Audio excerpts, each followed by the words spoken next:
seconds to go. The Jets with an opportunity. Ehlers misfires, passes across the shot. They score! Can you believe it? My God!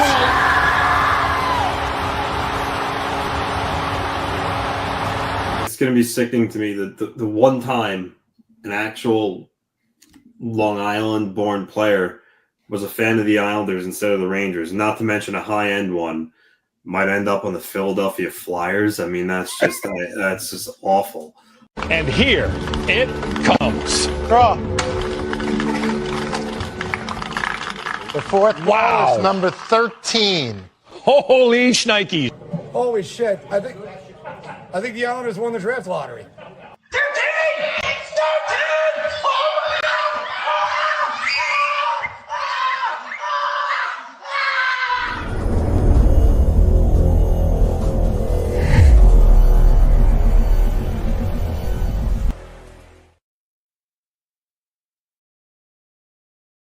And then there was much rejoicing all over Long Island. An incredible week for lots of things. There were comebacks in Game 7s. We're going to break those down. We're going to talk about a New York Ranger that sold a house. And let's talk about the second round and the New York Islanders winning the draft lottery. But before we do, I, of course, am your host, Mark Williams, who is, again, just happy to be back here and doing it. Also, just happy I just got off the golf course and I shot an 88 at Bethpage Green. Joined by the host of the Final Buzzer, Mr. John Folkowski.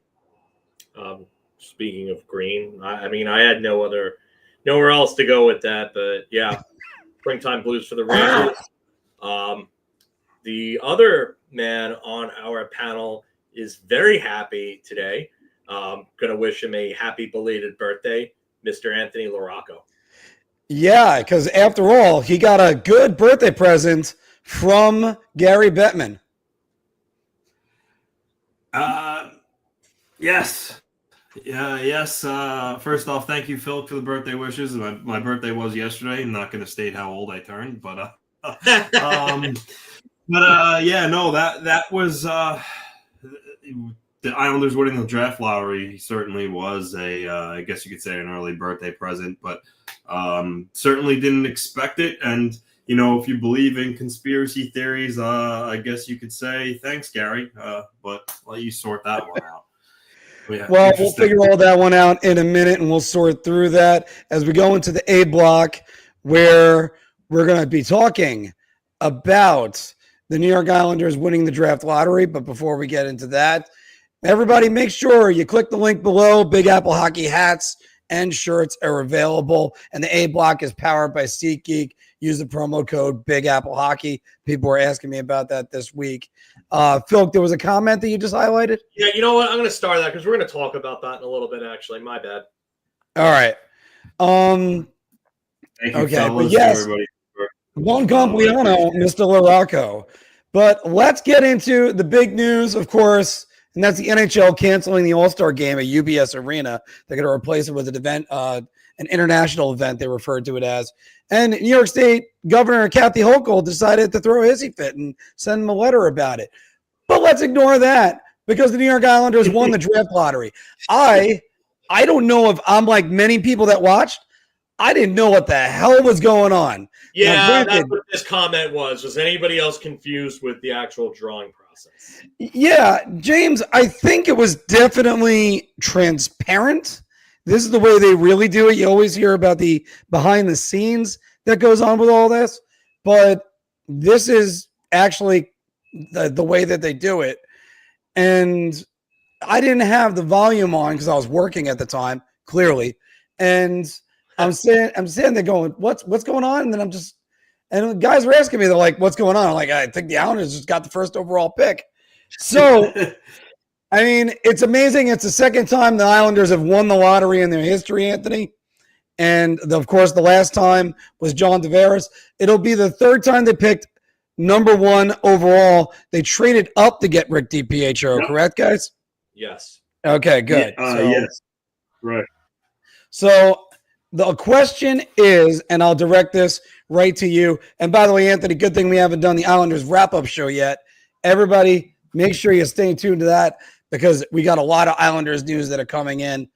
Anthony, you're the GM of the New York Islanders. You yourself was saying you wanted to be able to draft James Hagens. What would you do, or what should the Islanders do with this pick? So this is a lot of controversy amongst Islander fans. Most want them to select Misa or Schaefer with the first pick, and then there are some that still on James Hagens. But yes, Hagens was the consensus pick from, let's say, last June to maybe about December. And then because of, Misa's year, and then Schaefer maybe impressing, even though they only played 17 games, he got bumped down to number 3. So now the question is, do the Islanders draft a guy who is a huge Islander fan, right? He just said it after the lottery. Andrew Gross had this story, if you look at his Twitter, but he talked about how, he loved the Islanders growing up. He would love to be able to come home and, he wants to be an Islander. So it's like, do you still take him at number 1 or do you go with, I guess, what you could say the consensus in Schaefer, although there was some advocating for Misa. So it's a tough choice. I see there are some fans that are concerned with, I think it was the night of the lottery, Matthew Schaefer did a video and, they're asking about his upbringing and he brought up how he loved the Leafs and, some Islander fans automatically got PTSD and they were saying, oh, well, we have one guy here in Hagens that is basically begging to play for your franchise. And then you have another guy from the greater Toronto area that was a Leafs fan. So it's like, take the Islander fan, but that's just fan speak. Obviously the ownership group, no GM in place yet, but they'll go through their interview process. They'll interview Misa, they'll interview Schaefer, they'll interview Hagens. And whatever young man, which one of those young men impresses the most, maybe they end up being the first overall pick. But my heart is split on it. We all talked about James Hagens really since the end of last year's draft about how good he is, and we wish we would have him on our team. And now here we are, and the Islanders can actually make it possible. Long Island, born and raised, so I get that part. But do you just draft Schaefer? I mean, they say that Schaefer skates Cale Makar-esque, maybe not to the same level, but pretty close. So that's hard to pass up on. He did break his clavicle. Some people are worried about an injury because of that, but a clavicle is not a long-term injury thing. It's not like a torn knee. So I'm not really worried about him only playing 17 games because of the injury. So for me, that's not an issue. And then you have Misa at 134 points. So it's like, yet he didn't make Canada's World Junior team. Why? So there are so many different elements to this year that I honestly I don't know where it's going to go.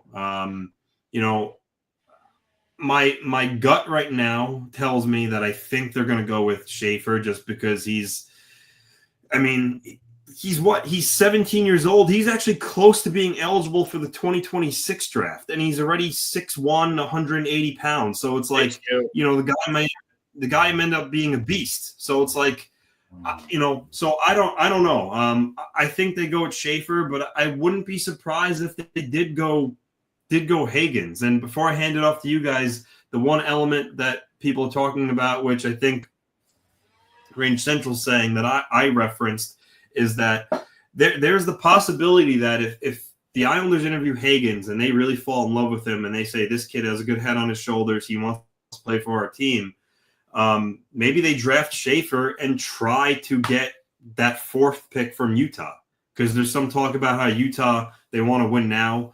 They might want an established player who can step in and play right away.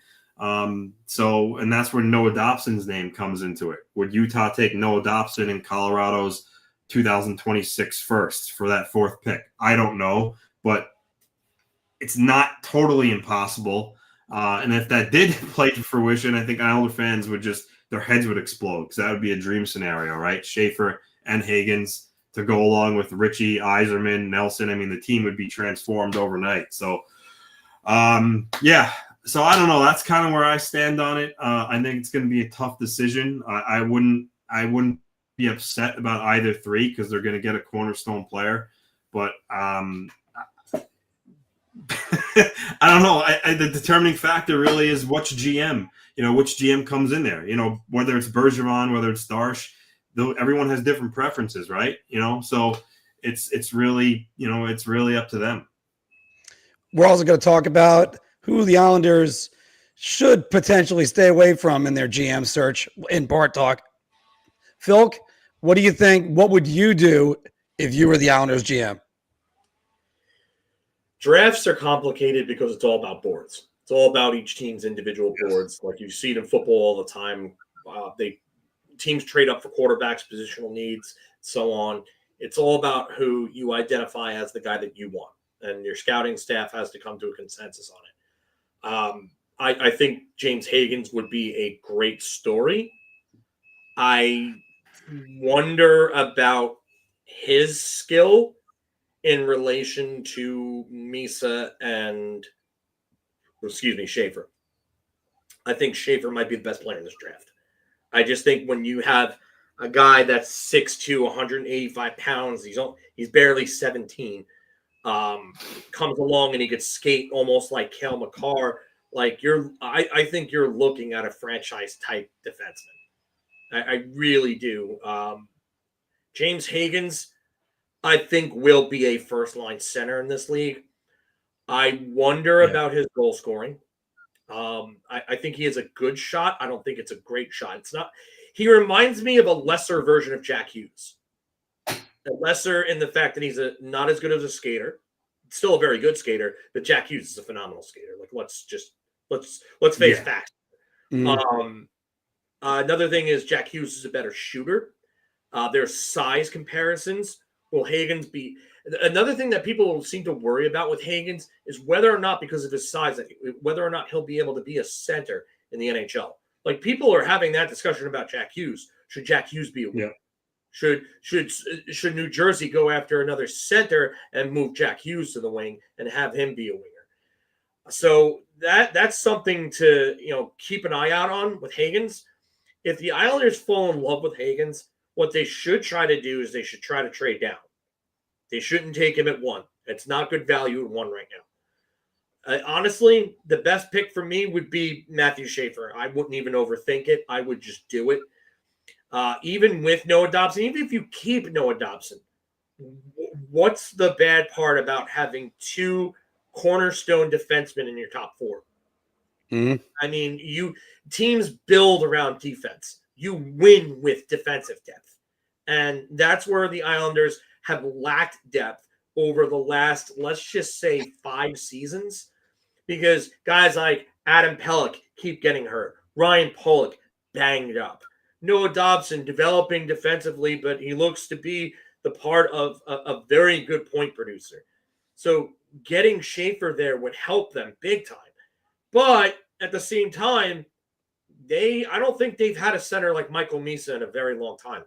I think the last center that they've had that reminds me of someone like Misa would probably be Pat LaFontaine. And I'm not saying Misa's going to be like LaFontaine. I think Misa's skating is good, not great. I think he could use some work there. But the guy is a Swiss Army knife, and you win with guys like that. Do you think that San Jose is not salivating at the idea of putting him behind Macklin Celebrini and having a 1-2 punch of potential Selke candidates each year? They're foaming at the mouth at it right now. Absolutely foaming. So for me, I think you got to take one of those 2 guys. Or if you really do fall in love with Hagens, and that's fine. I understand it. If you fall in love with Hagens, you better trade down, because you take him at 1 and you leave Schaefer or Misa there on that board for another team to take. You're literally gift wrapping a potential franchise type player to another team, and you're not getting anything for it. And that would be gross mismanagement. But either way, the Islanders are going to come away with another player in this draft. And if they're smart with their other picks as well, this could be a draft that can help turn that entire franchise around, because they still have one of the worst pipelines in the NHL. Like, even with their top 3 prospects, like after that, it's bare. So for me, I just don't overthink it. Be smart. If you fall in love with Hagens, trade down, but take Schaefer. Just do the smart thing. I mean, my uncle texted me right away when it happened. He was like, trade the pick. I was like, why would you trade the pick? But then, thinking about it, if they want Hagens, yeah, he might be onto something there. So we'll see what happens. We got a couple, a month and 7 weeks, I think, until the draft. So about 7 weeks. 6 weeks roughly. Yeah. So, well, I mean, they're going to be. They're going to be a team to watch. That draft is going to kick off once the Islanders decide what they want to do with that pick. I feel like you're onto something with the with trading down, and a lot of people have talked about it. So let me start by saying this: if Islander fans are concerned, San Jose would definitely want Schaefer. Yeah, so he would be the perfect complement to Sam Dickinson. Like, could you, Mark, cut you off, but like if San Jose desperately wants Schaefer, could the Islanders trade with flip-flop with San Jose, swap, and get Dallas's, because San Jose owns Dallas's first-round pick. Granted, it's going to be a late-round pick, but you might be able to pick up Dallas's first-round pick to make that trade down if San Jose desperately wants Schaefer that badly. And you know what, Anthony? They could potentially do it twice. Because I'm with you, Mark. You're onto something here. If they want to trade down and then trade down again to where Hagens would land in like maybe the 4-5 range, and they can acquire more picks, you can really turn your team around quickly with that type of result. Yeah, because that's the thing. First off, let me just get this storyline out of there. I grossly disagree with this. Ken Holland, I really want no part of, but. Yeah, I know he had a legendary career, but spinning your wheels with Ken Holland. He's like Lou. He's kind of tarnished his reputation over the last 20 years, I would say. Yeah, just because he had one good run with Edmonton doesn't exactly mean that. 15, but yeah, he got a lot right. Let me just say this first for the narrative. If everybody's worried about him pulling a Tavares and just saying take the Long Island kid because he's never going to want to leave. Who knows? I mean, the organization could alienate him and then he could want to leave anyway and go somewhere else. But don't just take him because you think, oh, no, we want this guy around for years. You want him to take him because he's the player that you want to identify and put at the top of your board. So let's get that there. If they can trade down, and as I just alluded to, you trade down swap with San Jose so they can get Schaefer. Maybe swap with Chicago so they can get Misa. And then you could potentially take maybe 2 more first-round picks, maybe a third, maybe something like that, and really restock the cupboard and get the Islanders back. And then you're talking about a lot of young talent there. I would say don't fall in love with the storyline, except now this is the time for you can start falling in love with the storyline.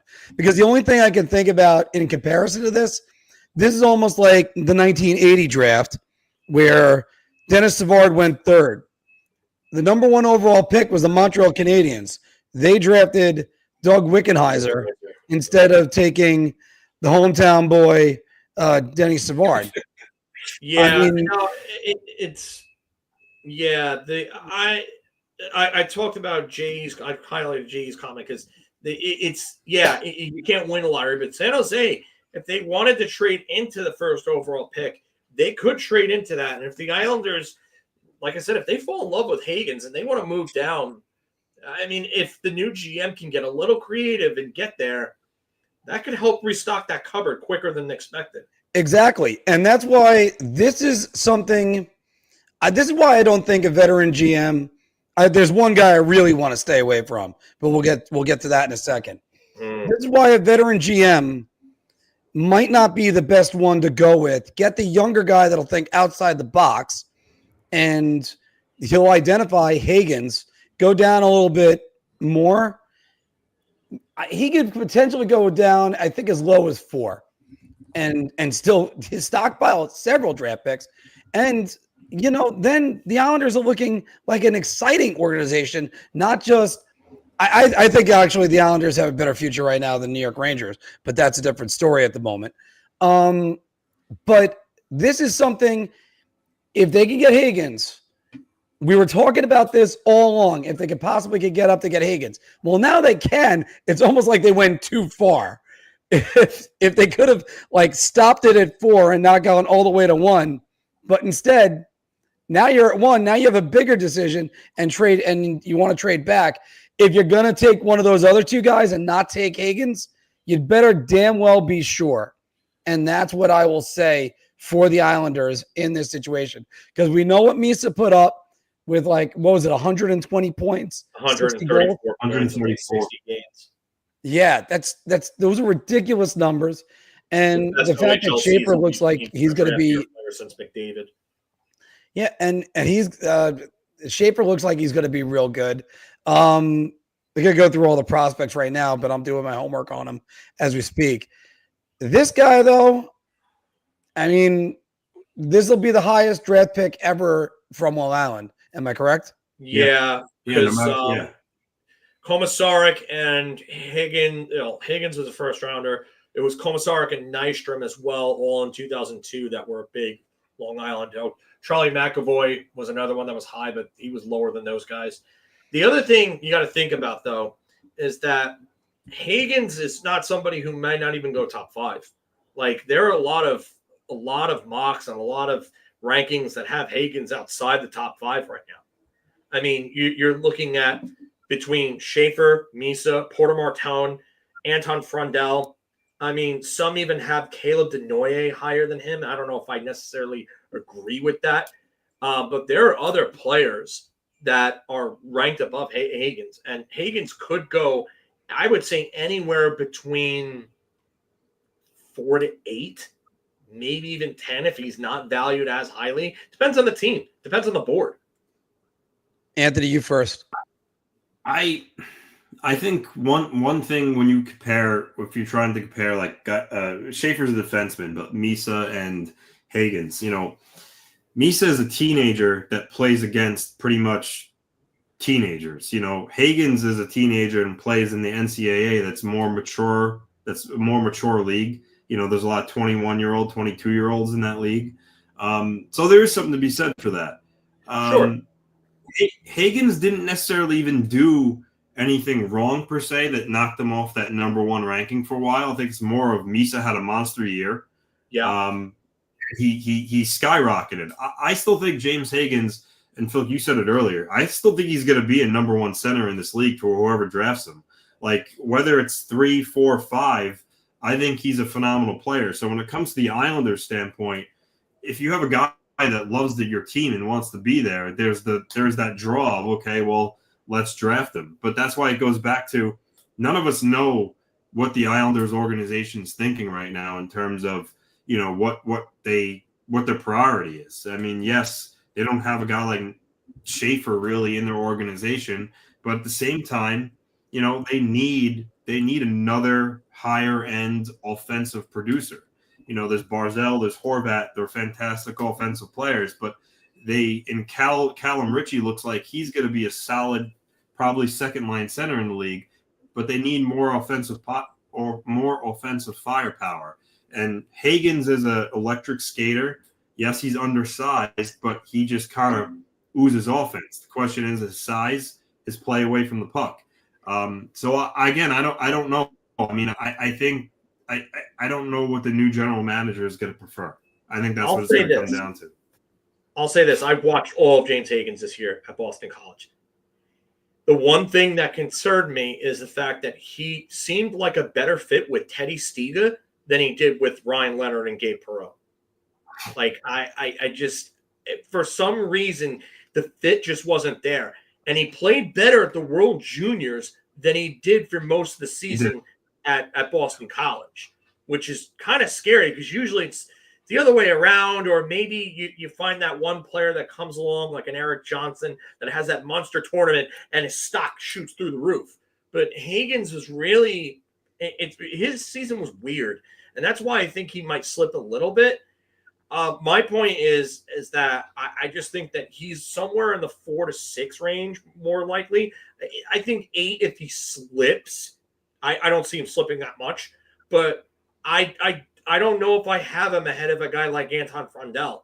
I think teams might value a bigger player that plays more of a solid all-around game than a guy who's kind of, I don't want to call him a boomer bust because he's not a boomer bust, but he's a very, very, he's home runish in a way because his size might be a detriment at the next level.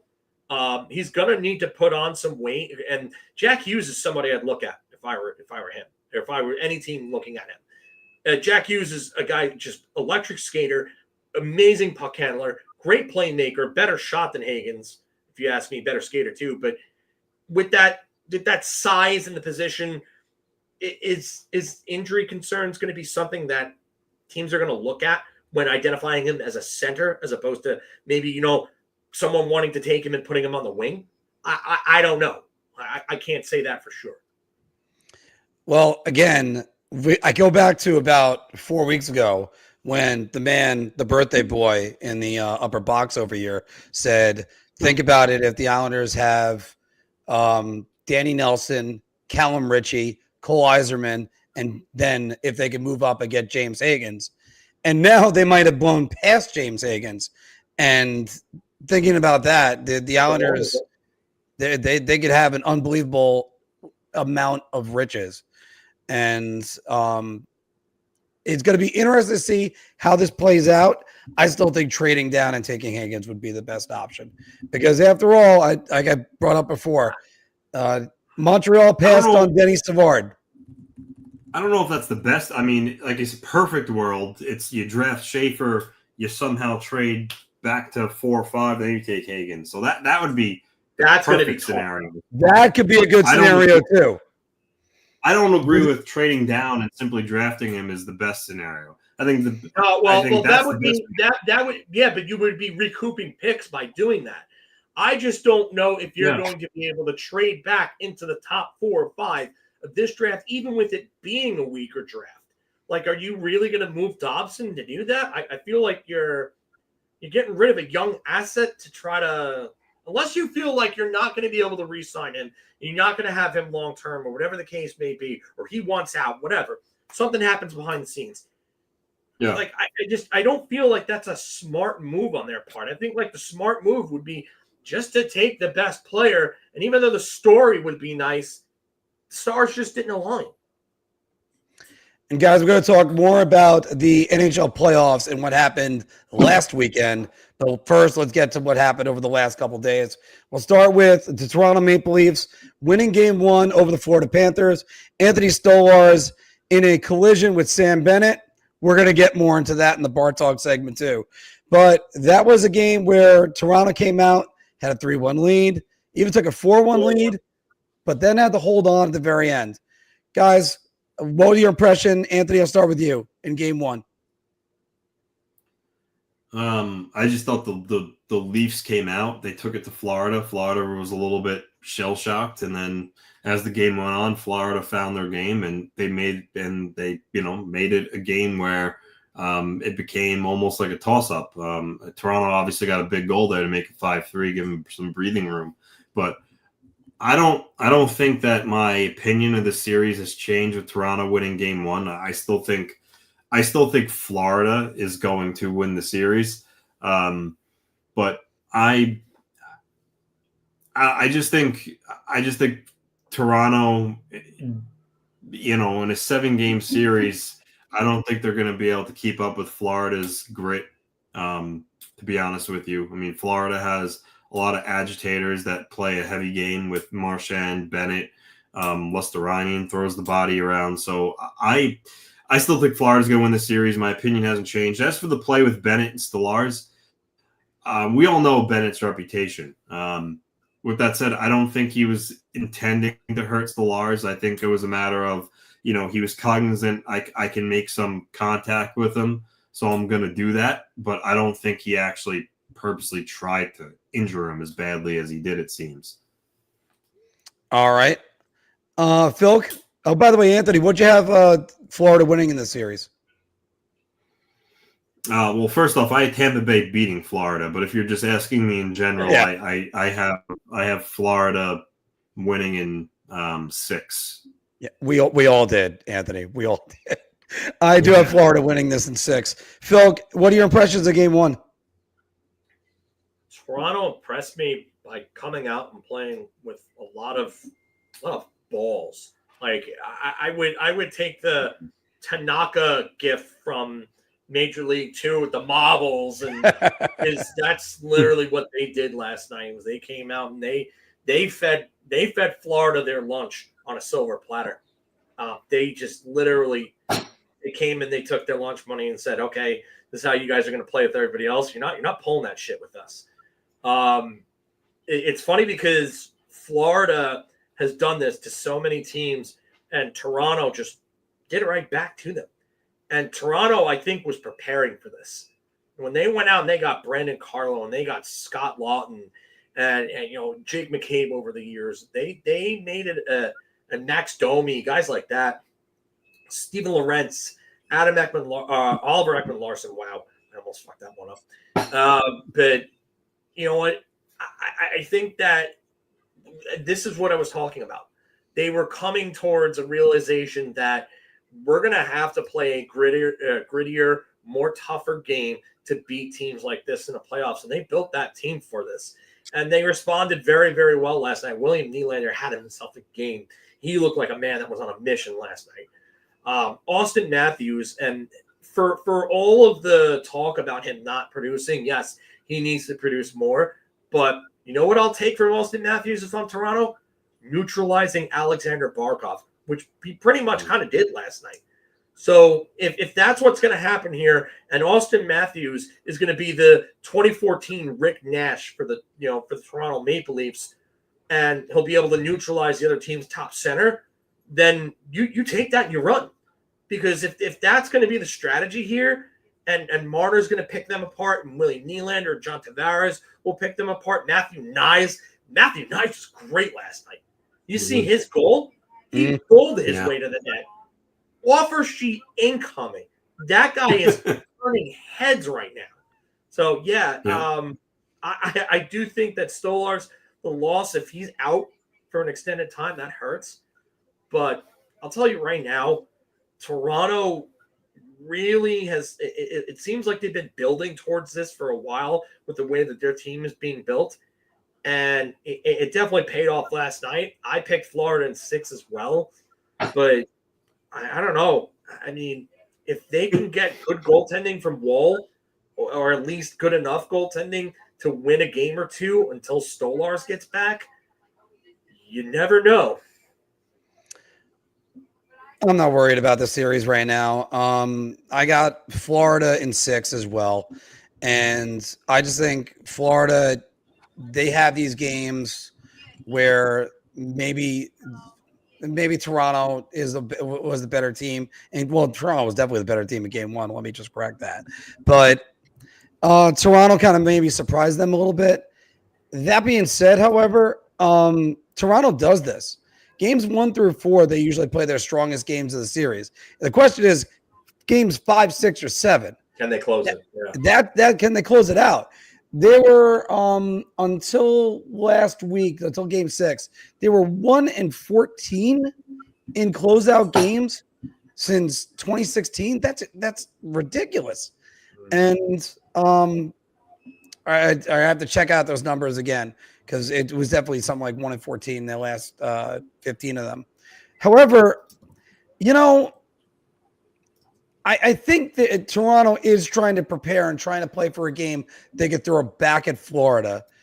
So I wondered about goaltending to begin with. Can Wall match Bobrovsky?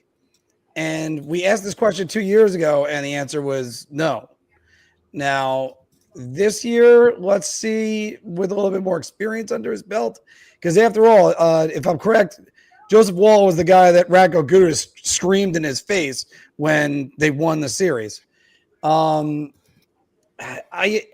not worried about it just yet, but stay tuned, because Toronto, if Toronto can prove that they got a gritty game for the playoffs, that's what this is going to come down to. And it's going to take more than one game to make me go, oh, all right, definitely I'm on the Toronto bandwagon now. One team that has proved they got a game that is good for the playoffs, but just I don't know what it is. They haven't gotten the puck luck, but it's the Carolina Hurricanes. Jacob Slavin scored a 3:06 into overtime last night.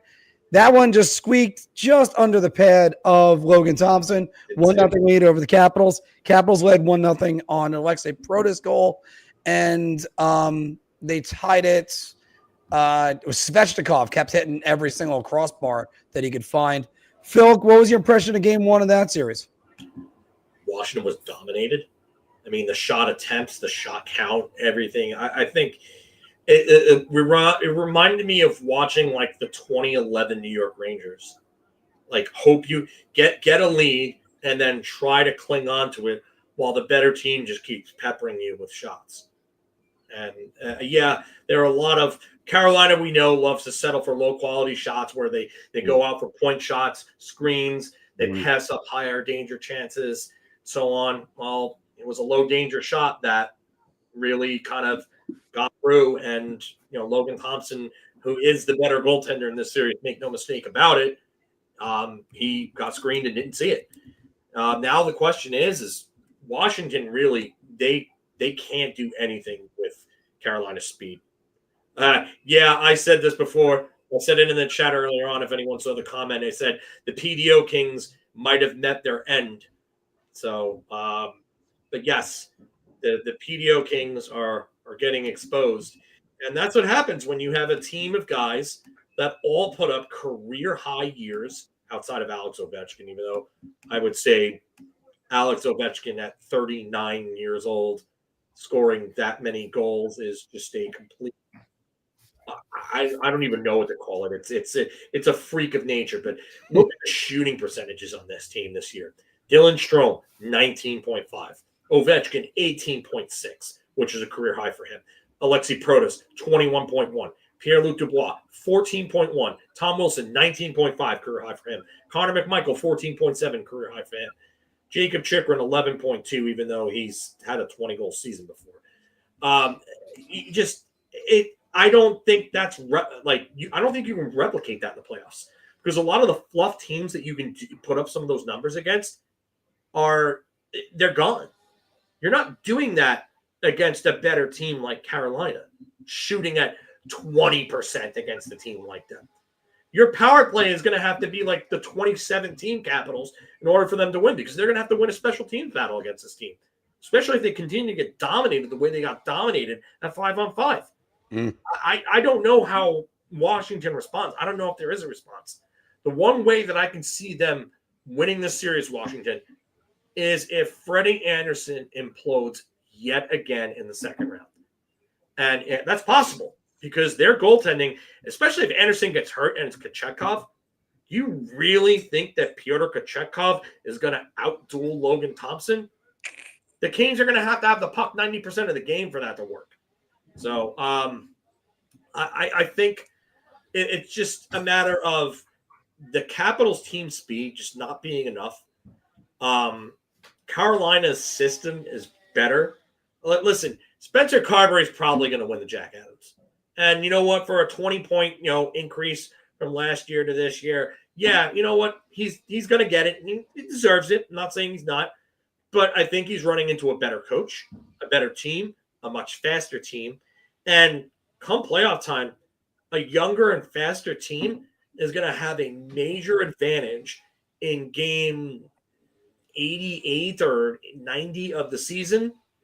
So Alex Ovechkin, this stat right here. The Capitals had one more shot than the Yankees had runs yesterday. Jeez, yeah. And the Yankees scored 9 in the 7th inning it was. That was a crazy inning for them. So, yeah, it's not good. I don't see the Capitals win this. I had Carolina at 5, but my God, I think this might end up being 4. Yeah, I had Caps in 7, but Anthony, what do you think?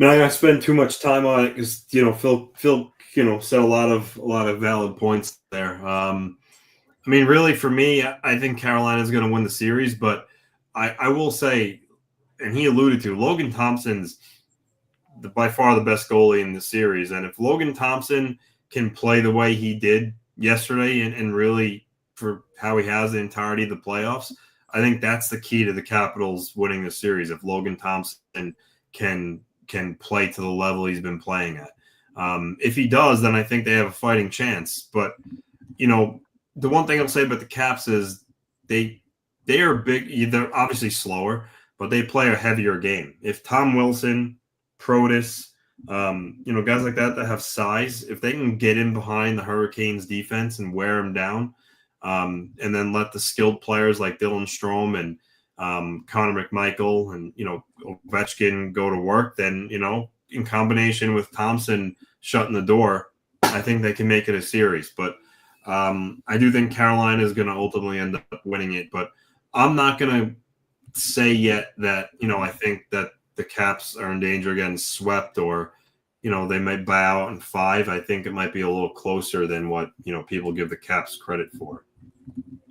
Yeah, I believe I have this series go in the distance. That it's going to go 7, and it's going to go through a lot of permutations. I think it's going to be a little bit more of the Caps game, maybe a little bit more physical in the next game, and then we'll see how Carolina responds.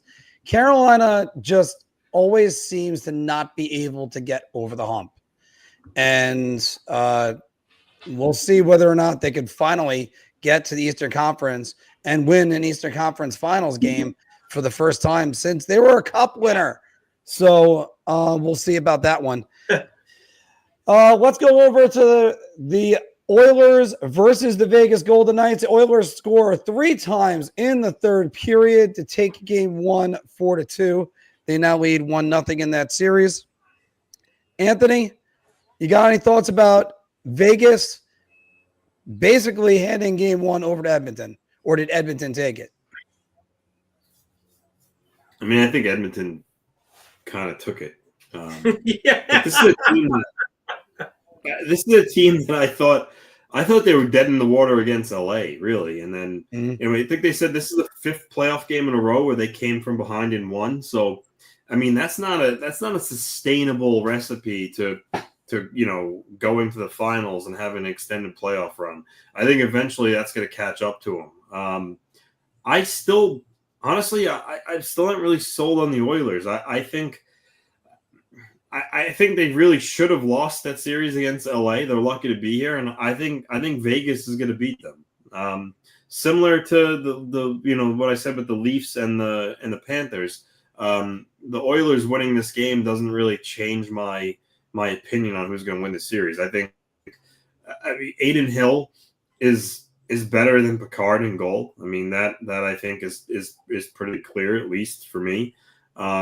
I like Vegas better defensively, and I just think I know it's harder, it's easier said than done, but if you could shut down Draisaitl and McDavid, you're gonna beat the Oilers. So I think Vegas still wins the series, but they have a lot of things to clean up in their game. Phil, I have Edmonton in 7 in this series. I just think that where is Jack Eichel? Jack Eichel has 1 goal in this playoff in this postseason, and it was a good one. I mean, it was a good one, yes, but I mean, it's still 1 goal. He has 1 goal and 5 assists for 6 points in 7 games so far, and he did not look great against Minnesota. I don't think he's going to have the puck nearly as much as he did against Minnesota with Edmonton, because I think McDavid and Draisaitl are going to have the puck a whole lot. I think Edmonton is a better team than Minnesota. And I know that everybody's going to point about, Calvin Pickard and he's in net and they're without Ekholm and so on. Well, I mean, Minnesota just wasn't good enough to beat Vegas. And they were a decent team. I think they had everybody fooled, though. So Vegas not looking all that great against Minnesota. I think they're going to have a real tough time with Edmonton. And I think Pickard, he's won 5 games in a row, and he has given them a sub-3 goals against. And I think it's like a .913 save percentage since he's come in or something like that. I actually got those. I had those numbers for you right here. 913 or 918. I could be messing the number. It's lower than that. It's not as great as what you think. Where is it? Pickard's got an 891. Save percentage? Yeah. Okay. In the 6 games. All right. So, I mean, the save percentage isn't great, but it's still, I mean, he's still winning games. Like, the one thing that he reminds me of is, if anybody follows baseball and has been following it for a while, name Jack Morris sound familiar? Yeah. Jack Morris, Hall of Fame pitcher. He was a guy that would never put up like elite strikeout numbers or all these like big, flashy, sexy numbers that would get you multiple Cy Youngs or anything like that. But the one thing that Jack Morris knew how to do was he knew how to win. And he knew how to pitch well enough to keep his team in games, to win games. That's what Calvin Pickard is doing right now. And that's all that Edmonton really needs. Like, yes, you want your goaltender to be that elite Dominic Hasek, Henrik Lundqvist level stopper in the playoffs, Patrick Waugh, whatever the case may be, whatever guy you want to use for that. But Calvin Pickard is literally giving Edmonton chances to win, unlike Stuart Skinner. Stuart Skinner was finding ways to lose games for Edmonton. I mean, yeah, look at this. 10 innings in a game 7 in 1991. Yeah, he did it against John Smoltz too. Yeah, and against a Hall of Famer. That's what Calvin, and I'm not saying Calvin Pickard is like a Jack Morris level goaltender, but he's doing what Morris did. He's just giving them chances to win. And that's what Edmonton has lacked in net for years, is a guy that's going to give them a legitimate chance to win. Whether it was Mike Smith, Stuart Skinner, whoever the hell else, Koskinen over the years, whoever the hell else they had in net, it wasn't good enough. They were finding ways to lose games and give up soft goals. Now Edmonton is playing a more structured game under Chris Knobloch, the one who the Rangers let go. And they're getting the all-world performances from Connor McDavid. Actually, you know what? I can't even say this Connor McDavid performance is Connor McDavid level. The last 2-3 years, he's been over a 2-point-per-game guy in the playoffs, especially last season. He went on the run of all runs last season. What happens if McDavid gets back to that? What happens? What then? Huh? Who's stopping him? Jack Eichel ain't doing it, because Jack Eichel was having a hard enough time last night. Wait until those two get going. They're not even going yet, and they will. They're too good. So for me, just get capable goaltending. Capable goaltending that gets hot at the right time is what wins in the playoffs. Not the guy that wins all the Vezina trophies, or the guy that's considered the best, or the guy that puts up the greatest goal save above average or the goal save above expected, whatever the hell. I don't care about all that. Get me the guy that's going to get hot, make the saves at the right time, and give his team a chance to win the games. That's what Pickard is doing. And you know what? Then when the team in front of you starts stepping up, then you have a winning formula. I think Edmonton's taking this in 7. Yeah, I still got Vegas in 6. This script is a little bit too similar to the last time these two teams met 2 years ago, where I believe Edmonton took game 1, Vegas took game 2, or maybe have that flip-flopped. And where it was 2-2 going back to Vegas, and that's when Adin Hill really had his coming out party, and Jack Eichel outperformed Connor McDavid. So it's going to be interesting to see whether or not they can do that again. But this is a little bit of last night. I think it took Vegas a little bit by surprise. They got the early goal that tied the game, and then say what you will, I think the Zach Hyman goal, Adin Hill should have stopped. So if Adin Hill could go back to the one he was 2 years ago, or even in the regular season this year, that would be good for Vegas. If not, this might be a long series. And I mean long as in, oh, dear God, what are we watching? And we're going to get more into this series in the Bar Talk segment again. But let's move on to the last series that's starting tonight, guys. The Dallas Stars and the Winnipeg Jets. both coming off of Game 7 comebacks. We'll be talking extensively about this later on. Philk, go ahead. Give us a little bit of an overview of this series and who you're picking and what do you think? Well, it depends on the injuries. Is Josh Morrissey out for the series? Is he out for part of the series, most of the series? Mark Scheifele, what's his status? I mean, Dallas, if they get Miro Heiskanen and Jason Robertson back and Winnipeg doesn't get Morrissey and Scheifele back in the lineup, I don't know how Winnipeg beats Dallas. I don't. I think they're going to have a hard enough time as it is. I don't think Winnipeg's defense is all that great overall.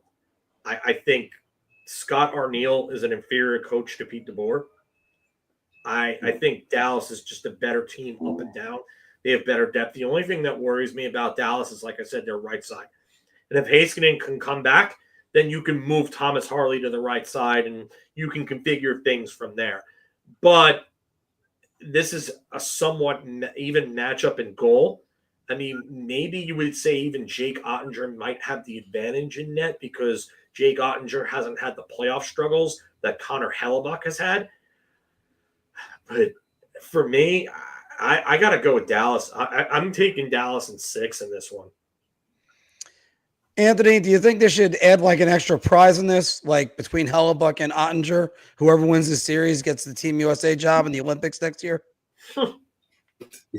Yeah, that'd be something. I think Dallas is going to win the series. Winnipeg is incredibly lucky that they're even still playing. If not for that miraculous comeback in Game 7 against St. Louis, I just think Dallas is too good of a team, especially with getting Jason Robertson and Miro Heiskanen back. Those are two very, very good players. As Nathan McKinnon said after he lost, he's like, we couldn't even beat them without their best defenseman and possibly their best forward. So now they're getting their best defenseman back, and Jason Robertson was their best forward or their second best forward, however you want to classify it, but he's coming back too. So I think Dallas is going to win this series. And I'm not trying to discount Winnipeg. What they did in the regular season was fantastic, but with Connor Hellebuck kind of being a little shaky in the playoffs, there's really no room for error here with him against this high-octane Stars team. So I think Dallas is going to take it, and I think they're going to win in about 6 games as well. I don't know whether or not a switch went off with Connor Hellebuck. We're going to see about that soon enough. But he kind of let up that third goal to Radek Faksa, who was making his own Game 7 notes going, because I believe that's consecutive years where he had goals in Game 7s. But he kept them. He kept Winnipeg in it, and then come overtime, I've never seen a goalie look more calm than he did, and he was very calm. There was at one point early on in the second overtime where it looked like the Blues were starting to take the play, but then the Jets tilted it back their way and then eventually got the game winner.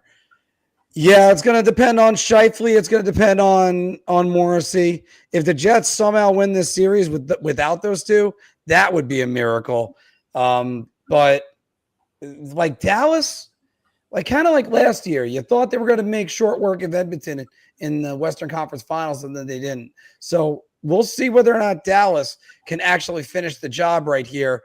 They should get Heiskanen back, I think, sometime in this series. And Robertson as well. I am going Winnipeg because I'm just on the belief of they're going to get to the conference finals and might not get any further. I don't know what it is, guys. I just don't trust Dallas. And maybe it's just because I think Pete DeBoer, he gets to a certain point and then suddenly you're like, how'd your team lose? I don't get it. But I think it's just because I also think Winnipeg is going to be riding a high. We'll see if that continues on emotionally tonight. All right, guys, that's it for the A block right now. Let's take a quick DraftKings break and let's get into some bar talk. Hockey fans light the lamp this winter with DraftKings Sportsbook, an official sports betting partner of the NHL. New customers can bet just $5 pregame money line on any NHL team to win their game and get $150 in free bets if they do. If that wasn't enough excitement, you can turn small bets into bigger payouts with same-game parlays. Combine multiple bets like which team will win, how many goals will be scored, and more for your shot at an even bigger payout. Download the DraftKings Sports app now. Use promo code THPN. Bet $5 on any NHL team to win their game and get $150 in free bets if they do. Only at the DraftKings Sportsbook with code THPN. Shot. This is the easiest I've ever to answer. I'm gonna say beer. I can't even begin to describe. I'm actually going to go crazy. I'm going to buy everybody around on this one. And welcome back, everybody, to Big Apple Hockey's Bar Talk, where we gauge our confidence on these NHL topics based on our choice of drink. So confident that you're buying around? So I'll have a beer. Or, oh, God, I need a shot. Play along down in the comments below. And also, stay tuned, everybody, because I see the slam dunk contest. Stay tuned, everybody. Check out our Rangers season wrap-up. We're going to be coming soon with the Islanders season wrap-up. We're going to be talking about some exciting news. But let's start with this one about the New York Rangers, where Mika Zibanejad sold his village townhouse. So, Phil, the Rangers will trade Mika Zibanejad this offseason. I'm going to go beer. I still think that, from what I've heard, he bought a house in like Greenwich or like Hudson Yards or something like that. Yeah. So that was the reason why for it. I know. There goes the dogs. That's not you this time, Anthony, though, is that? Oh, now I'm the only one here. Okay, great. Yeah, I don't know if he's getting traded just because of this. I definitely think there's going to be some talks in the offseason between Chris Drury and Mika Zibanejad. I think another thing that you have to factor in is Mike Sullivan coming in here. Sullivan might end up talking to guys like Zibanejad and Kreider. And I know that Sullivan played Kreider over Kyle Connor in the Four Nations Championship game against Canada. So there might be a good relationship there. Sullivan was there when Kreider first came up with Tortorella. So there might be a relationship there. It's just tough for me to say based off of this information. I can't say yes, but I definitely think that they are going to try to move him. Whether or not he's amenable to the move is another story. Anthony, what do you think? Are the Rangers going to trade him? I mean, they're going to try, but for me, it's a beer. We all know what his comments were at the end of the year, right? He said, "We all know what my contract says." And then he went on to say he doesn't plan on, going anywhere. So he could be digging his heels in. But again, we'll see, what kind of how talks transpire during, when the off season really kicks off here. Mark, we've been down this road, a long time ago when I stressed to you that he could move. If you express to somebody that they're not a part of your plans anymore, human nature is they want to leave. And, you told us that we're wrong, and then he's going to say no. So I think that's the way they're going to approach it. I think they're going to tell him, listen, we're going in a different direction. We're going on a retool/rebuild, and maybe he's willing to move on. So, but it's far from a far-gone conclusion because of that pesky no movement clause. But the other catch to it too is if they can get him to waive, I know the cap's going up, but a team's really going to line up to be on the hook for $8.5 million for the next 4 years of his contract. So that's tough too. So we'll see. It's certainly a complicated trade, but it's not impossible. So here. Yeah, I got to go beer on this one too, and I'm not just basing it off of the information that we got. I do think they're going to look to try to move him. I just don't know whether or not they're going to be successful. As we said before, that no move clause, Anthony, it's going to block a lot of things. That being said, he's gone through a lot of changes. He doesn't look like he's the same player that finished last season. Never mind 2020. He's a far cry from that guy that looked like he was an emerging star. This time around, he's not even a center anymore. He's a wing. I don't know whether or not he's going to go back to center, and that's another factor too. Where does success really go for him? I don't know if it's as a New York Ranger. That's a question he might have to ask himself, but he also might be wanting to be part of the solution, not the problem. And Phil, you bring up a good point about Mike Sullivan, but again, how much more time is Chris Kreider got left? That's the hard part, I think, too. I think you might have to move on from Chris Kreider anyway. But the question is about Mika. I think they're definitely gonna see about it. Whether or not he's amenable, that's a different story. I mean, the only thing I'll say is that he might be a bounce back candidate. Like Chris Kreider, I think both of them can bounce back from the seasons they had. It's what level will or can they bounce back to? That's really the key question here. So Rangers brass is going to have to take a look into that, and they're going to have to really have those tough internal discussions. So, I mean, yeah, if you want to move him, you may have to retain some salary. I don't know if you're going to have to retain a ton to move him. I still think there are teams that could use him and will definitely see, because he's not going to shoot what did he shoot this year? I think it was 7 or 8%, which I think was his lowest in a very long time, if not his career low. Shooting percentage for Mika Zibanejad this year was it was a 10.9, which was the lowest since his second full season in the NHL in 2014, where he shot 10.5. So I think he's going to bounce back from that. And if you looked at his numbers earlier on in that year, that 10.9 was more like 7%. He couldn't hit water if he fell out of a boat earlier on in the year. Yeah. So, but again, the question is, can they bounce back? But how much can both of those guys bounce back? And the other thing to kind of go with that is, sure, they bounce back, but in the case of Chris Kreider, he's going to be 34 years old. He plays a power forward position, not exactly a power forward game, but all that's going to deteriorate pretty quickly. And when you need that, you need a good GM. And the Islanders are interviewing their GMs right now. This is the New York Islanders. I know I said the Islanders are just segueing, guys. The Islanders have interviewed former Detroit GM Ken Holland and former Canadiens GM, who was also a one-time New York Islander, Marc Bergevin.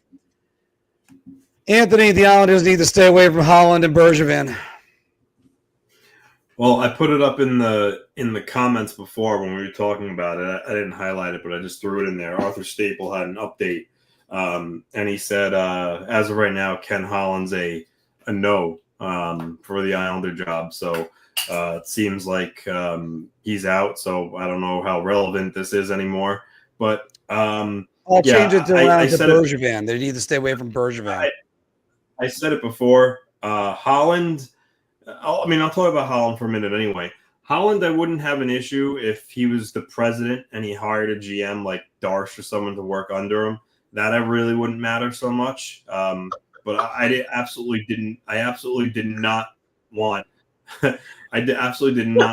Ken Holland in the GM role. And it seems like that's not, you no longer have to worry about that.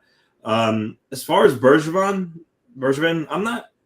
you're making it seem like he's. I don't think he's terrible. He's not my number one choice. But I also think Marc Bergevin has has some redeeming, qualities as a general manager.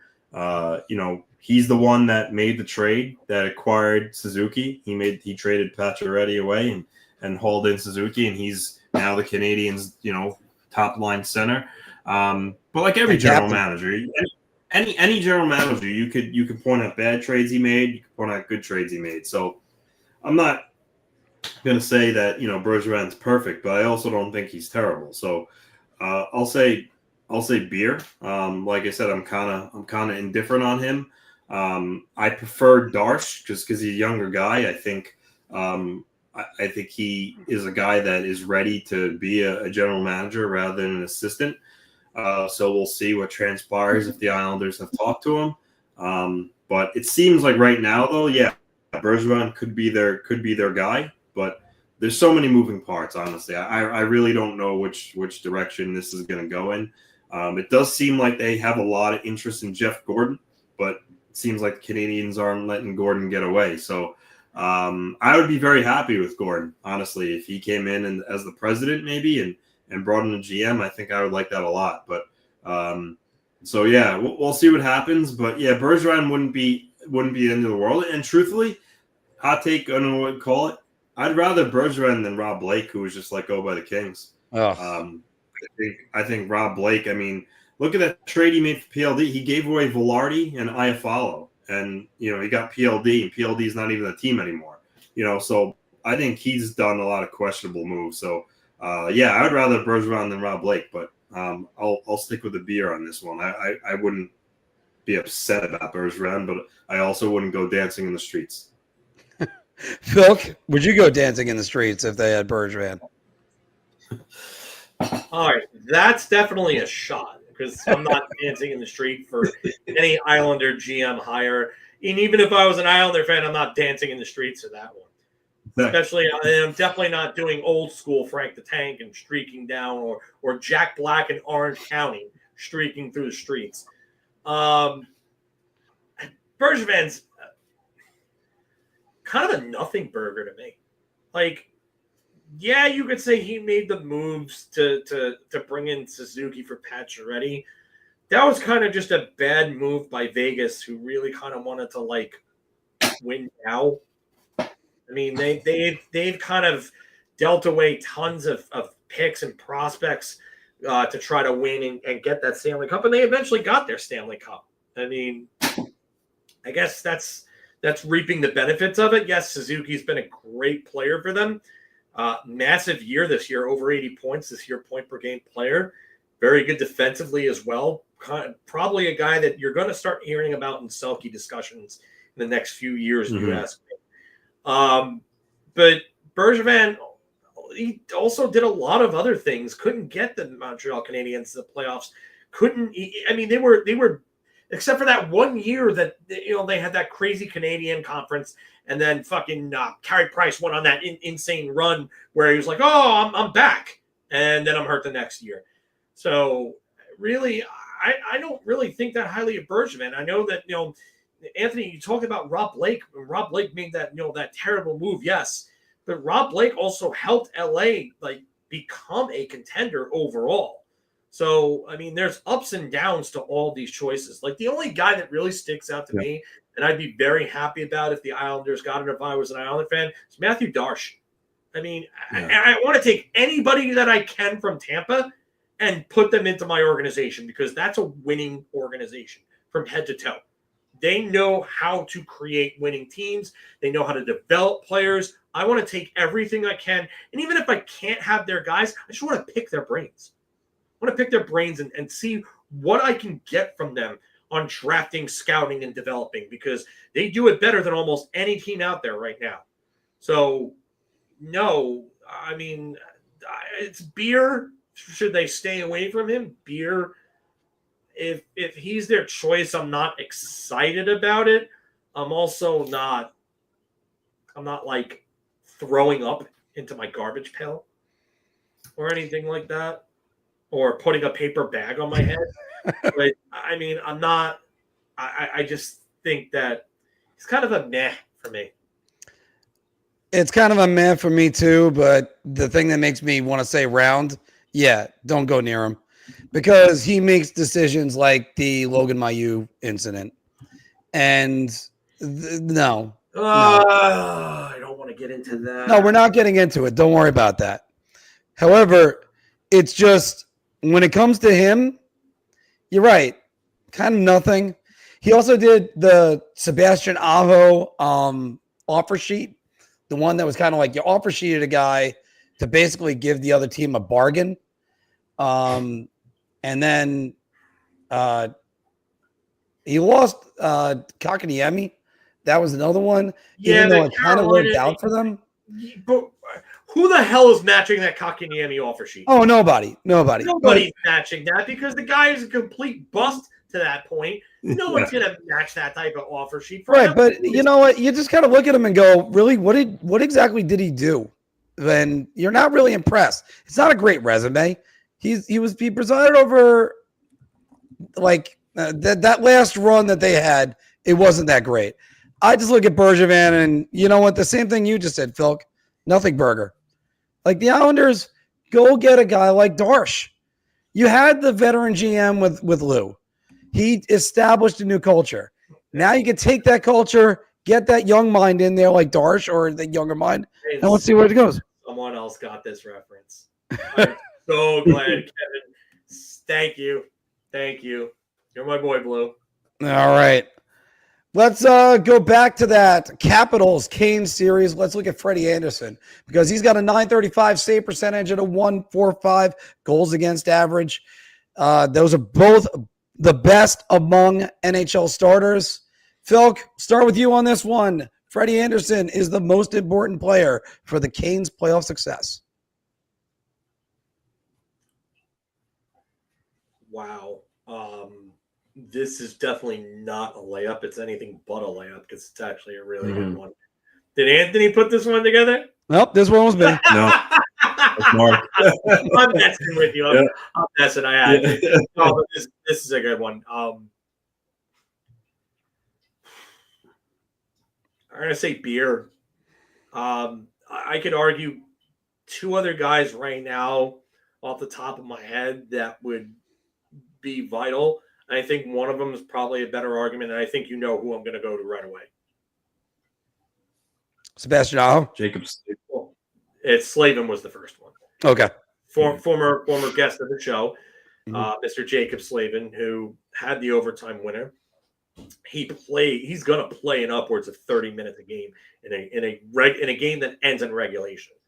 So he's going to be out there for half the game. That guy is going to be very, very, very important to Carolina's success. Freddy Andersen, yes, it's very important because he needs to shake his playoff doldrums. Like he has been just not good in the playoffs, and I'm putting that very, very nicely. Over the last probably about 10 years, he has not been good in the playoffs. So he's got to get himself together, and he's got to really overcome the yips that he gets in the playoffs. And he's got to be one of the guys, if not the guy for them. But you could definitely argue that Jacob Slavin is the most important player for their success as well. So very good question. I got to go beer here. Anthony? Yeah, I'm close to same round, but I'm going to stick with the beer. I think if Freddie Andersen isn't good, then that opens the door for the Capitals because, like I said, Logan Thompson's the best goaltender in the series, and if the Hurricanes don't get good goaltending, then that's going to level the playing field a little bit. So the reason why I say beer is because, again, Jacob Slavin is very important, and the other guy I look to is Sebastian Aho. This is a guy that has said to have been like, he's a really good player, but can he take over a series? And I think that if he could elevate his game, that the Canes could actually go to the final for the first time in a long time. So I'm between Andersen, Slavin, and Aho. So that's why I'll say beer. Guys, I can't help but look at this and say Jacob Slavin has got to shut down the other team's opposition. Sebastian Aho is their two-way center. He's got to shut down the other team's opposition. Plus, put the puck in the net himself. Andrei Svechnikov has got to keep up his goal scoring production. And I could go down the list with them. But I'm going to buy around on this. It has to be Freddy Andersen. He's got to keep this. Muted. How the hell did I mute? All right. We keep talking about Freddy Andersen and his doldrums and all of his problems. And what a lot of people pointed to last year during their attempted 3-0 series comeback versus the Rangers was the second goal against Chris Kreider, or the first one for the hat trick. And everybody's like, oh, that's the one Freddie gives up. Yep. He's got this knack of giving up the goal that deflates the bench. The Lafreniere goal that tied the game in game 5? Game 4. Game 4, yeah. That was another one. That's a backbreaker. Yeah. And that was the one that tied the game. That was a game they ended up winning in game 4. Game 3, Lafreniere had the goal, but that was a sweet one, I think. And they ended up winning in overtime. But Andersen, this is where we talk about goaltending. It's not just sometimes about numbers, like Calvin Pickard, and we're going to get more to talk about him later on. But you just got to make the saves, because when you don't make the one save that you're like, I just need him to make the save, and then it goes in, the bench, everybody slumps, and then it's just back to square one, and that's what you feel like. So Freddie, if he wants to keep it going, he's got to avoid letting in the bad goal, which means he's got to continue to be their best player. And he was really good in game 1, even though, like we said, the shots on goal. Yeah, I don't know about that. I can't sit there and say he was great in game 1, because the Carolina dominated play. I mean, when you have only 13 shots in net for a game that goes into overtime, you're really not facing a whole lot of a workload. No, but then you make the argument of they're doing such a good job. Is he still focused in the game? Well, that's the thing, though. What is that going to be like if Washignton starts generating more shots? How is he going to fare? Could help, could hurt. We'll see about that one in a little bit. I mean, how much more can it help than could it hurt? Because helping him is limiting the shots on net. If you start giving him more shots and higher danger chances, there's a lot more potential for that to hurt than there is to help. He's not Curtis Joseph, where the more shots he faces, the better he gets. Yeah. And Curtis Joseph was notorious with that. Yeah. Let's go to a place that Curtis Joseph played at. Now, let's go to Toronto in that series. We talked about it a little bit in the A block, guys. Sam Bennett collided with Toronto goalie Anthony Stolarz, and Stolarz left the game and even vomited on the bench, as some reports say. Could have been a concussion. Yep. But if you look at that collision, Sam Bennett's collision with Anthony Stolarz was intentional. Mr. LaRocco started off. No, I don't. I'm gonna say shot. I don't think it was intentional. I think that, as I mentioned before, I think this is a guy that he plays on that line. He's done some questionable things, oddly enough, to his now teammate, but back then opponent, Brad Marchand.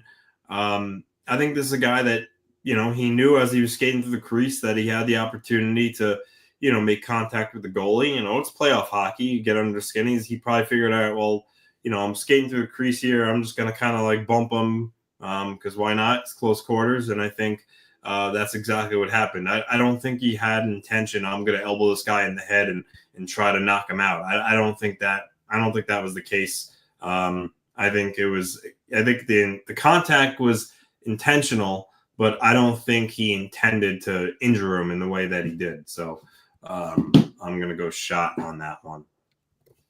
Phil.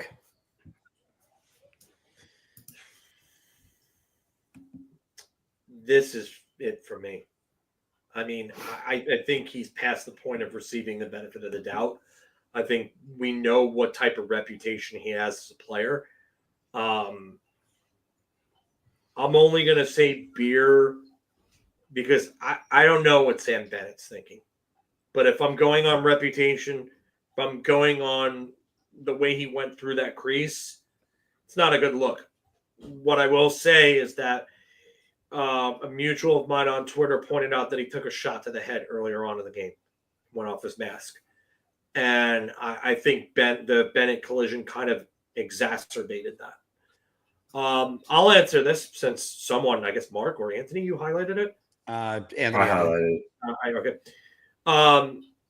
People want Bennett on the Rangers for the same reason that people wanted Bobby Holik on the Rangers or Sean Avery on the Rangers, because those types of guys come in and they do things and they play a certain way. And a team like the Rangers has lacked this type of player for a while. So that's why people want Sam Bennett on the Rangers. The problem with that is, the problem is that you need to develop and draft a player like that and not overpay for him in free agency. So Sam Bennett is not a fourth liner. Let's relax here. Let's be realistic. He's better than a fourth liner. He's not a first liner, but he's not a fourth liner. He's certainly a good second line player. Yeah, and that's what I'm afraid of too, is that someone's going to pay him $8 million the same way the Rangers or the Flyers, the Leafs, and the Rangers all bid for Bobby Holik. And Brian, I know you remember that. I know you remember how that bidding war went. So I would be very cognizant of giving Sam Bennett that type of money. Someone's going to give him that. That's why I said you don't pay players based on what they do in the playoffs, because you have to factor in the regular season because the cap affects the regular season. So, but yes, Sam Bennett is a player that many people want, and he's going to get paid. Oh no. He strikes me as a Drury guy. He is the ultimate Chris Drury guy. You don't think Chris Drury wants Sam Bennett? It's whether or not Drury's going to be smart enough to not pay him that type of money. But yes, getting back to the collision itself, I think there's some intent. Whether he meant to hurt him or not, I would imagine those guys are friends. I don't think Sam Bennett really wanted to hurt him, but he doesn't get the benefit of the doubt anymore. I'm sorry. He just doesn't. So I'm going beer. Yeah, I'm going to go round on this one that it was intentional that he was going to collide with them. I don't know whether or not it was an intent to injure. So that's why I tried to avoid that. I do think I see him reach out with that forearm, though. I have to look at that replay again just to be sure on that, because my first thought is Sam Bennett was trying to injure him. Yeah, doesn't matter if they're friends right now. You close those gates, you're not friends.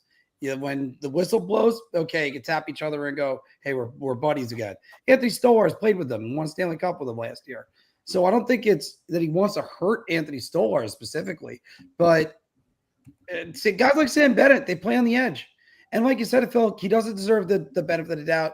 So we're just going to move on from there because there's a lot more to talk about, a lot of moving parts in this one.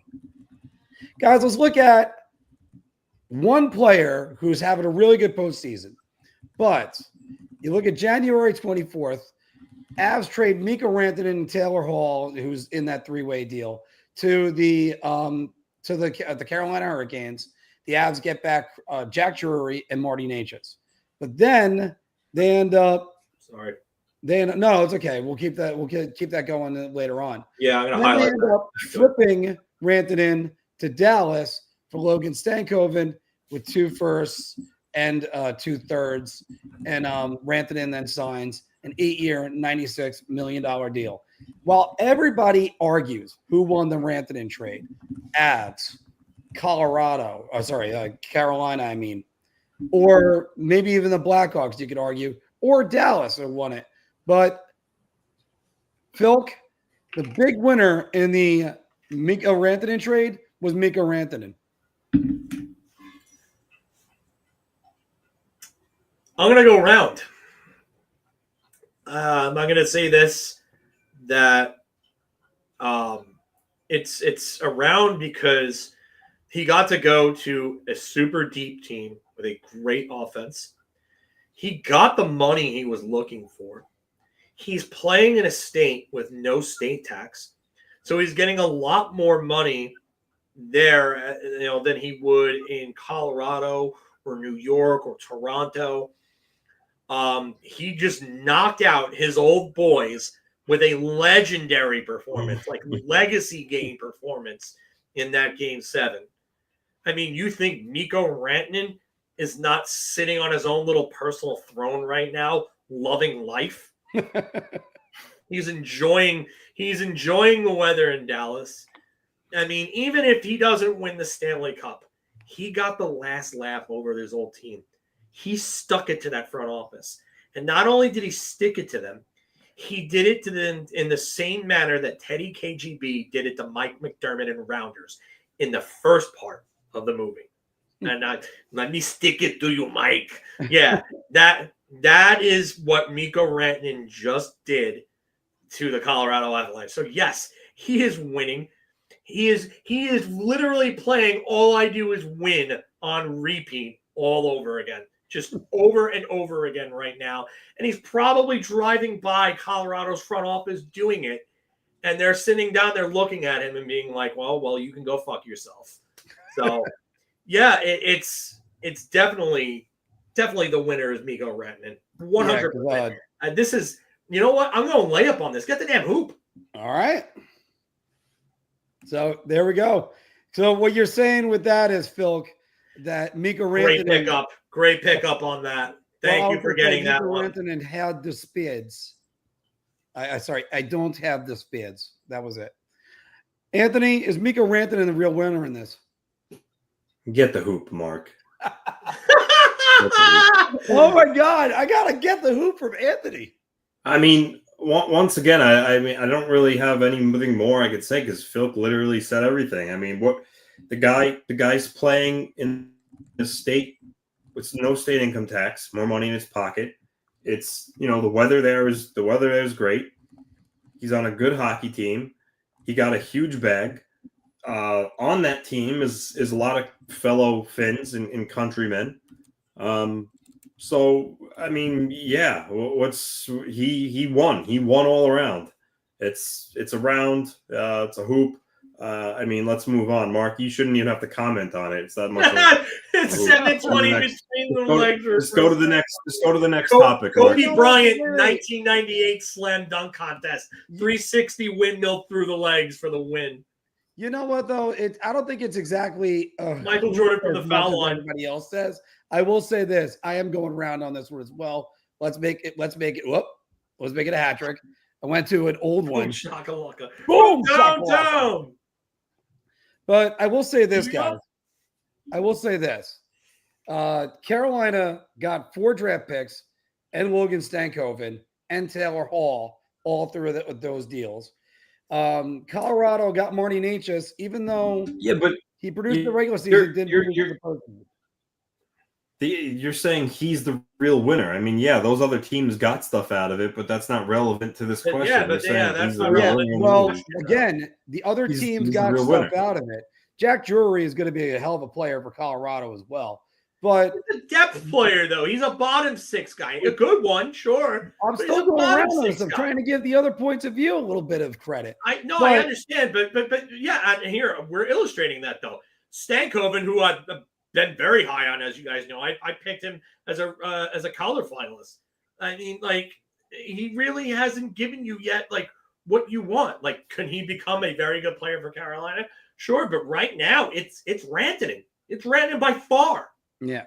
Well, he also got to go to a place that he had on his list and got paid. So that's another reason why. So how is he not winning at life in general right now then? Yeah. Like, come on. Guys, let's go back to that Edmonton Vegas series. Look at these numbers. Aiden Hill, 876 save percentage, 301 goals against average. Calvin Pickard, a 891 save percentage and a 291 goals against. We know about Stuart Skinner's struggles, and we know how Edmonton can put up goals. All 4 goalies will play in this series. Anthony.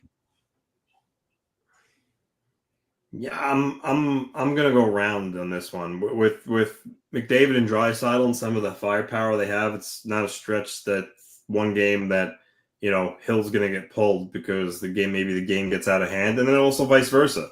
I mean, let's just look at something here realistically.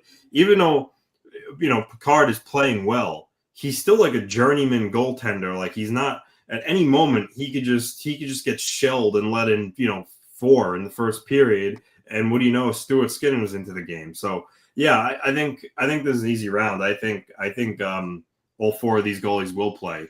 It's not like this is, I don't know. It's not like this is like 2 elite goalies where it's rare that they're going to get shelled and they're going to play all the minutes of every period. So, I'm going round here on this one too. Okay.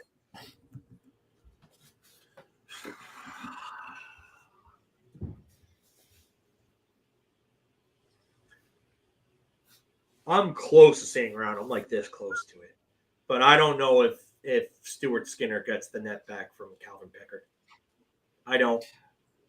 He's one that will play. So technically, Pickard just needs to simply get pulled, and then Skinner's in. So yeah, he's not saying Skinner's going to start. What you're saying there, I don't know. I still don't know. I'm gonna go beer. It's possible. I don't know. I mean, am I gonna? Listen, all right, I'll put it this way: am I gonna be shocked if that happens? No. Do I think it's happening? Sure, it's a possibility, but I'm not gonna say round just because I'm not sitting here expecting Calvin Pickard to just fall apart like a cheap suit or something. Like, my man is not Caraco, where you're getting suits for $50 a piece or whatever the case. I mean, I don't know. I'm going to go beer. I think, yeah, it could happen, but I'm not expecting Calvin Pickard to just get absolutely destroyed, especially if Edmonton's going to control play the way that they did. And Vegas, another thing I forgot to say, Vegas had a hard time with Edmonton's speed. They really did.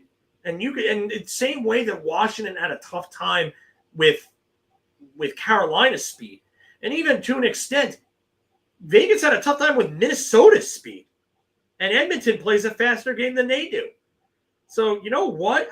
I don't know about this. I really don't. I think if Edmonton can control the puck and they can really kind of continue to control play the way that they have, I think it's possible that you may not see Skinner again in this, at least in this series, maybe not for the rest of the playoffs.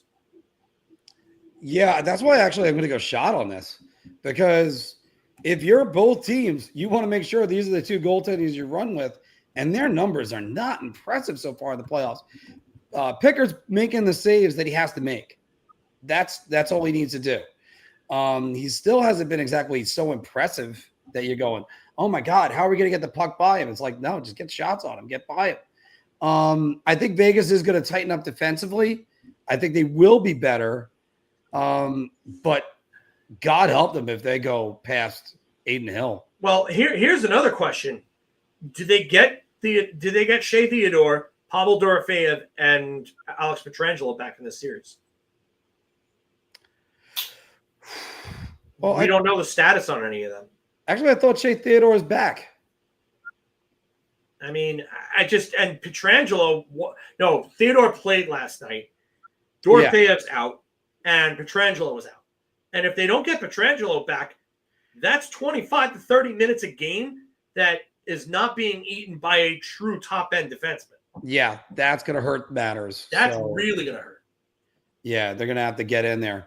Well, everybody, thanks for watching Big Apple Hockey's Bar Talk. We gauge our confidence on NHL topics based on our choice to drink. And also, just a quick reminder to everybody, because I am going to be going into work for a little bit, but when it's Wing Wednesdays at Boss Croakers, 40-cent wings, go on down, $2 tacos, $4 Mel Lights, and Yinglings, because after the show, I have to help out and cover for my boss. So I'm going to be doing that just for happy hour. So come on down, or even come on down when I'm not there. But let's do some Big Apple Hockey pick'ems, guys. And let's start first, Phil, with this one. Better Game 7 comeback, the individual effort of Mikko Rantanen or the Winnipeg Jets staving off elimination in the final seconds? I got to go with Winnipeg. You tie the game with 1.6 seconds left, and then you win it in overtime, and you're doing it without your number one defenseman, who I think played all of 2 minutes in that game, and then your number one center who had been out. It's no offense to Mikko Rantanen, who, like I said, who had a legacy game, but it's Winnipeg for me. Anthony. Winnipeg. Like he's 1.3 seconds left. They tie the game. I mean, 1.6. Goal needs to be set. I think they adjusted it and made it like 3 seconds remaining. Oh, no, don't worry. There's better questions on these. I do, although Rantanen basically pulled the Messier, if you want to call it that. Winnipeg getting the first goal with under 2 minutes remaining was one story. Then Nikolai Ehlers blows it and then was able to get the puck back, get a second chance, throw it over to Nemestikov, and Nemestikov able to get it over. Perfetti perfectly putting that in. And then they were the better team in overtime by far. Oh, Perfetti, what a game for him, man. 2 goals in that game. Yeah. See, I could have also changed it up to that, but I wanted to just talk about these comebacks. They were both good. But which of these goalies need to be better this round or will be better this round? Better second round out of Connor Hellebuyck or Adin Hill? Anthony.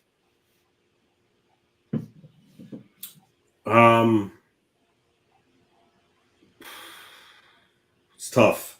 They're both playing very good teams, a lot of offensive firepower. I'm going to go with Hellebuyck just because of who he is. Obviously, much higher pedigree. I know he hasn't particularly been great in the playoffs, but credit to him, though. You know, he kept that game at 3-1. He gave the Jets a chance to come back, and then in overtime, he was very good. So maybe that's a good sign for Winnipeg. Maybe he's going to turn it around and finally produce the way he does in the regular season come the second round. So, yeah, I'll say Hellebuyck. Phil, which one do you think? Who will or who needs to have the better second? Who will?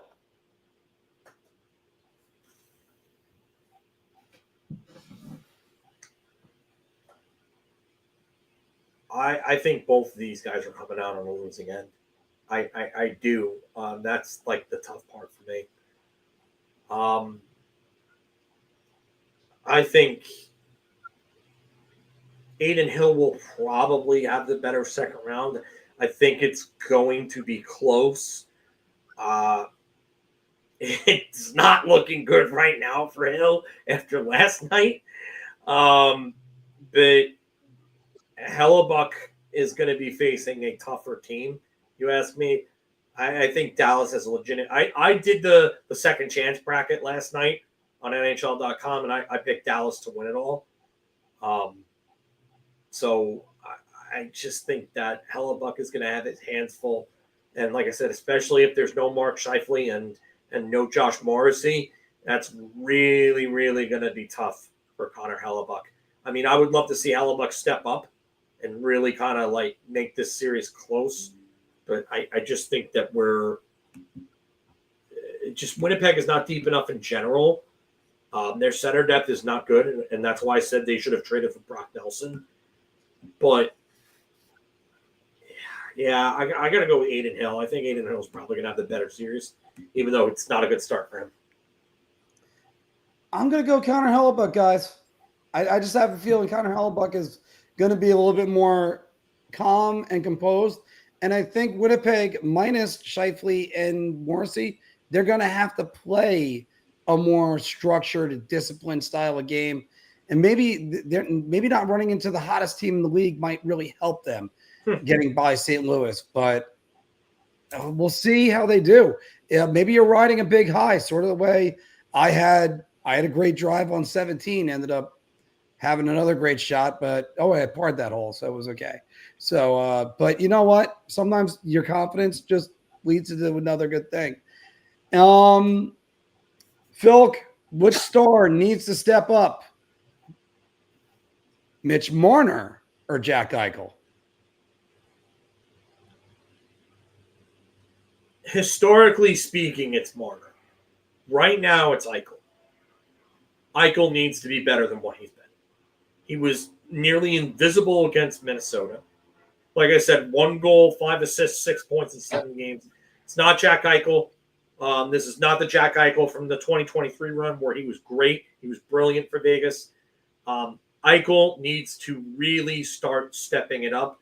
Marner has been okay. He hasn't been great, but Eichel has been almost invisible. Yeah, you could talk about how Marner is the free agent and Eichel has the cup, but right now, that none of that matters right now. We're talking about the present. We're talking about in this very moment. And if Eichel doesn't start playing a hell of a lot better than what he played last night, Vegas is going to be out sooner than later. So Eichel needs to start stepping it up. Anthony, which one do you think? So the narrative around Marner has been he hasn't been that great in the playoffs, and he is a UFA, which is true. But despite that, I'm gonna say Eichel just because Eichel hasn't been good at all, really, especially offensively, and he's Vegas's best player. And if they're gonna, be able to take down the Oilers, he's gonna need to play with Jack Eichel that we all know he can. So I'll say Eichel. I'm gonna actually make a caveat out of this, and I'm gonna sort of cheat at Pick'em. If it's games 1 through 4, it's gotta be Jack Eichel, because Mitch Marner has really good stats in games 1 through 4 in the playoff series. If it's games 5, 6, and 7, Mitch Marner has to step up because that's where he's had a lot of issues. And yes, Eichel does have his cup, but nobody rests on their laurels, not in the NHL, especially not in the NHL. They want 1 cup, they want 2. So Eichel needs to step up, but really, as the series gets deeper, it's Mitch Marner that needs to step up. Who's having a better postseason right now, Phil? Oh, you bastard. You bastard. I knew that was Anthony's work. I knew right away Anthony did that to Mark. And I saw it as soon as I clicked it. I went, oh, no. All right, Anthony, who's having a better postseason? Well, first, Nylander or Kyle Connor? Well, first, did you see that craziness? Was it it might have been the last game against Ottawa? Did you see that report where the Maple Leafs didn't have Willie Nylander on the roster? They mistakenly had Alex Nylander, and the referee caught it and brought it to their attention, and they made the switch. They were this close to not being able to play Willie Nylander because they put the wrong Nylander on the game sheet, which is hilarious. Wait. There was another time where something like that happened. What was it with Anaheim? That was great. Yeah, something like that happened. Yeah, something I forget. Someone wasn't on the roster, and they weren't able to play a guy in Anaheim. That happened like a few years back or something. I can't remember what exactly it was, but yeah. Go ahead, Anthony. The referee didn't have to do that though. They could have just been like up, but So the Leafs got a huge favor there. But they've both been really good. And Kyle Connor with how he really no-showed in the Four Nations tournament. He's really one of the reasons why Winnipeg is still playing right now. Obviously William Nylander is coming up big for Toronto too. He's probably been their best forward along with Matthew Nyes.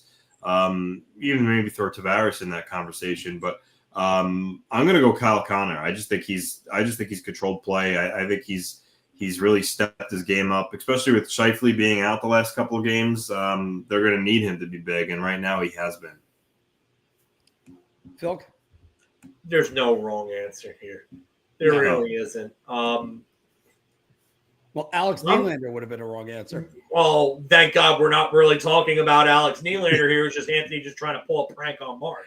I mean, I'm not surprised that Anthony tried to do that after hearing about that. I knew that's exactly what he was doing. So I'm gonna go William Nylander. And the only reason I'm going to go William Nylander is because, Jay was talking about, Marner needs to step up more. Marner's over a point per game. Marner's the number 2 scorer on their team with 9 points in 7 games. Matthews has 7 points in 7 games. And, you want to talk about Kyle Connor being without, Mark Scheifele and so on and Josh Morrissey. Yeah, I'm with you on that. Kyle Connor's been great. But William Nylander has been the driving force offensively for Toronto. Want to talk about Matthew Nyes? I am all about Matthew Nyes right now. But Matthew Nyes has only 5 points. He has 4 goals in 7 games. 4 goals and an assist in 7 games. William Nylander is tied for the NHL's points lead right now after last night. So for me, I got to go William Nylander because on a team of stars, especially some stars that have had some trouble stepping it up and scoring in the postseason, he's been the one guy that has broken that narrative about that core 4 in Toronto. I mean, we talked about Matthews and how he's had his struggles. Marner has been scapegoated, despite the fact that Marner is like career points per game in the playoffs is actually pretty good. Like, if you look at his numbers in the postseason, he's got 59 points in 64 games. Like, that's not bad at all. He's 5 points from a career points per game, from being a career point per game player. And, like, his worst postseasons were his first one as a rookie. And you could probably say last year where he only had 3 points in 7 games. If he's even closer to a point per game in those ones, he's probably a career point per game player right now. So, I mean, you could talk about how Eichel's done it. Eichel's had one great postseason, though. I mean, you could talk about the fact that he's gotten a cup. Like, we can talk about Lundqvist versus Brodeur in the same manner.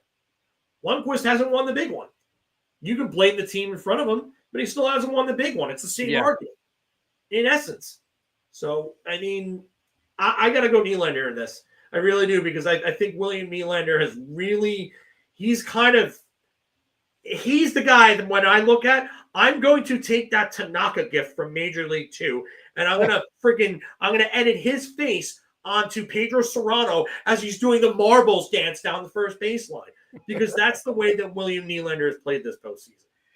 And Kyle Connors actually showed up on the road a little bit. I mean, he had the goal in Game 3 versus the Blues, but most of his work has been at home. But when Tanaka points at Serrano when he's doing it, you have no marbles. No, that's the best is when Serrano hits the home run and Tanaka literally gets up at the edge of the dugout. He's like yelling at him. But in this case, William Nylander, I got to go with him. He actually has had a really strong playoff run so far, and I think he's been the Maple Leafs' best player, and we'll see if he can keep that up. Either one of these guys you can't go wrong with. And lastly, Phil, this last one, hopefully Anthony can get back in on this. It's official. The Utah Mammoth. Good name or horrible? It's okay. I mean, I'm not like all right, so the Outlaws, I mean, I wanted the Yeti, but obviously there were some legal issues with that. Yeah. I think he's trying to get a day off when he runs into the sign with the wall and he punches through it with the ball in his hand. Oh, I love that movie. You know what? I'm not blown away by it. Like Leo says here, it's a decent name. I like the Yeti. I wish the Yeti would have been it, but I get that there were legal issues with it with the company, which I think sucks. But you know what? I'm not bad with Black Diamonds. I don't know how that would have worked, but okay. Yeah, the color scheme I don't think was changing. The color scheme is great. I've said this before. The NHL needs to start getting away from similar color schemes. There are too many teams in the NHL right now that have red, white, and blue. You have the Rangers. You have Montreal. You have the Capitals. You have Columbus. They're all red, white, and blue. You got one more that their alternate jerseys are red, white, and blue. They're old ones. They're throwbacks. The Winnipeg Jets. Yeah, I mean, yeah, it's in a way, but that's not their primary. So It's I'm not the worried primary, about no, that. because they're still. I mean, if you want, all right. So if you told me that the Winnipeg Jets were going to go back to the '90s jerseys, I am all for that. Bring them back and move some of these other teams. Have Washington go back to the blue, white, copper, and gold. Blue, white, copper, and black. They want to make have them go red back to everything in DC, so they're rocking the red in every single one of their sports. I mean, I'm sorry. Your Washington Capitals do not need to be red. They do not need to be red. They don't. I don't care if that was their original color. We already have too many. Columbus, have them bring back the green from their original uniforms. Have them come back. But Anaheim, why are you orange? Orange is the worst base color ever. That sucks. You had the opportunity to go back to the eggplant and teal, and you blew it. And those jerseys were selling like hotcakes. Yeah, it's Orange County. That's one of the reasons. I understand it, but it sucks. It's a terrible base color. I do agree with you on that, but I'm not in love with this name, but I'll go with it that it's a good name. At least that the mascot is going to be an elephant. It could be like I'm trying to think of a better name for him than Mammy on the back of his jersey, but oh God, please don't ever call it that again. Manny the Mammoth. I think that was taken by Ice Age. So, but I'm trying to think of a better name that they could give the elephant, maybe Tusk or Tusks. But this is at least they'll have an identity next year. I really wanted to get away from team names that didn't have S's because they started to be like the niche thing. But the sushi and the sashimi don't need to be pluralized. And I think that's in the comment. Just call the mammoth. Yeah, just call the mascot Tusk. Oh man. Or Wooly. Actually, Wooly's a good one. Wally the Wooly. Yeah, or Wooly the Mammoth. But the sewer, yeah. Yeah. But in this particular case, I'm okay with it. I still would have preferred Yeti. How do you not work out a corporate sponsorship deal with them? But apparently, I guess Yetis were going to ask for way too much. I mean, probably the dual marketing, it was writing itself. Yeah, I mean, that's a good point. You could have worked out a deal with them, and that would have actually been really beneficial to both sides, if you ask me. Yeah. So, Phil, I moved you up here. We're gonna wait for Anthony to get back, but I don't have any playoff rankings, blind rankings. So in case you guys could come up with those, let's answer some questions. Right now, I'm gonna have to bail out in about 10 minutes. So, sticks are unbelievable. Utah's 4th overall pick. This was the first one that Wicked said. No. You're giving me a bunch of assets that are not worth all that. I mean, Utah's not doing that. I'm sorry, but you have to think of it from their side, THG, because I guarantee you, if you were in Utah's shoes, you would not accept that. Pelech is old and injured often. Holmstrom is a nice middle six player and a next year pick. Okay, I mean, that's really the one. And that's not even guaranteed to be a top 10 pick next year. It's not. So, yeah. I mean, there is zero reason for Utah to accept that trade. Yeah, I wouldn't take that trade either. If it wouldn't be Pelech, it would have to be Dobson in that trade for starters. And I mean, where exactly is Utah right now with Simashev? Because you might not need a Dobson in that case. But yeah, that's actually a good point. A lot of people have kind of forgotten about Simashev, if you will. I think that was a little bit of a reach, but I mean, he's somebody that he's coming along okay in the KHL. I just wonder where the upside is at the NHL level. Is he a top 4? Is he a number 2 that plays with a good puck mover on a first pairing?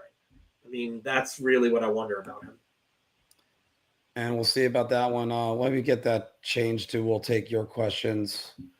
I do not think Hagens reminds me at all of Shane Wright. I think they're two completely different players. That's just me, though. Let's go to this one. If Chris Kreider's back is no longer an issue, do you see him having a comeback year? Yeah, he's a bounce back candidate. I just wonder how long he can bounce back for. It just, for me, I mean, the guy clearly quit. I mean, yeah, his back might have been an issue at some points, but he was a guy that was also healthy scratched in December, and they made it clear that he was a healthy scratch. The only thing that worries me is that he shot 14.5%, which is sort of down from his 2 previous years, but it's not all that far down from his career shooting percentage, which is a 15.1. Mm-hmm. So he's as much as he's also a bounce back candidate. I mean, he just turned 34 the other day, and he's also a decline candidate. So I don't think that he's a major bounce back guy. I just wonder how long he can bounce back for. Anthony, before I answer this question or even ask another one, Utah Mammoth, good name or you don't like it? Oh, it's fine. It's got to be good or I bad. don't mind it. What? All right. Oh, because it was the last one in Pickham. Oh. So, all right. Answering the Chris Kreider question, yes, he's a bounce back candidate, and yes, he has a chance to get worse too. So everybody kind of needs to hold their breath. That's why I think if he goes to a team that needs a power play forward and is good, then you might see Chris Kreider, at least a newer, better version of Chris Kreider. But he's deteriorating. He's on hole 15 of the back 9 right now. State of Survival is asking, any hot takes for what the Rangers and Islanders do this summer? No homers, just realistic. Anthony? Rangers. I mean, not how much of a you consider hot take, because, I mean, somewhat out there, but the Rangers get Artemi Panarin to trade his no movement clause, and he's moved. For the Islanders, I will say they draft Misa, which is not really so much of a hot take, but he's on the team next season and he scores 25 goals. Wow. All right. Okay. All right, Phil, give me one hot take for each one.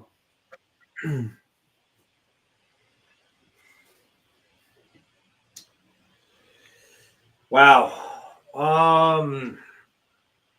Hot take for the Islanders.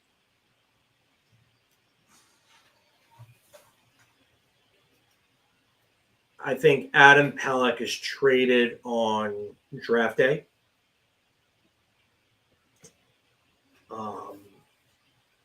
I think for the Rangers,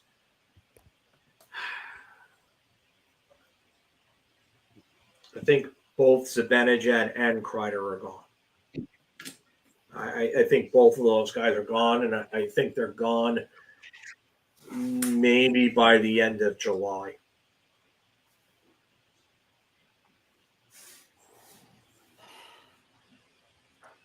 See, I wanted to give a hot take and something crazy.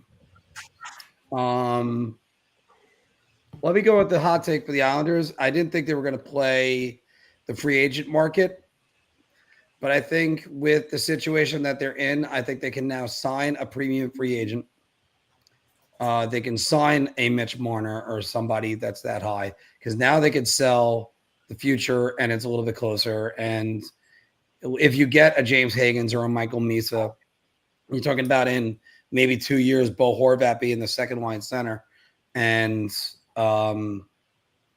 then upgrading your team significantly. Then, because again, sky's the limit right now with the Islanders, because I think they're going to retool a lot faster than what people thought about 2 months ago before the Brock Nelson trade. For the Rangers, guys, I wanted to say something crazy, like they were going to try to bring in Charlie McAvoy. However, yeah, I can't see. I would love that. I can't see it. I can't see it either. That's a lot of money. It's $9.5 million. They would have to have him and Fox together, and that would be the player that they'd want Keandre Miller to be. He's never going to be that. No, they wouldn't be together. It's also, it's not together, but on the same team. Yeah, because I was about to say, because you're going to have one of those guys playing right side defense on each of the top two pairings. I think if you get McAvoy, you can start giving him the tougher minutes and give Fox the easier minutes, because I think McAvoy's more equipped to handle those. That's the type of player he is. But the Rangers are one team that I can almost say with certainty that Charlie would waive for. But Boston's not going to do it. Yeah, I don't see the package that they could give Boston. I mean, he's 27, and he's got another 5 years left on his deal after this one. It's going to happen. I mean, the only way it happens is if he says he wants out. Yeah. So, again, I have to go back to my hot take I've been saying all along. Artemi Panarin's played his last game as a New York Ranger, because I don't think he comes back anyway, because he's somebody you could trade. Chris Drury does not like him, and now Chris Drury is going to be here. We know that. Chris Drury wants to move away from him. He wanted to move away from him after the 2022 playoffs. What makes you think he doesn't want to move away from him now? Jay is asking, do you think a better chance he goes over Panarin? That seems to be the real pickle. Is that Kreider he's talking about right there? Maybe he's talking about Zibanejad. I'm not really sure, but I don't know if Panarin's dealt. I think if you deal him, you're going to have to replace offense. He's talking about Mika. If you deal him, you're going to have to replace offense. No matter what the case is, whether you keep Zibanejad or not, you're going to have to replace a ton of offense. Panarin is a guy that you can probably count on from anywhere to 85 to 100 points next year. Because I think that now, once everything gets cleared up in the room, once all this toxicity is out, a lot of the guys are probably going to play better than what they did. Because a lot of the guys mailed it in because of how the locker room was.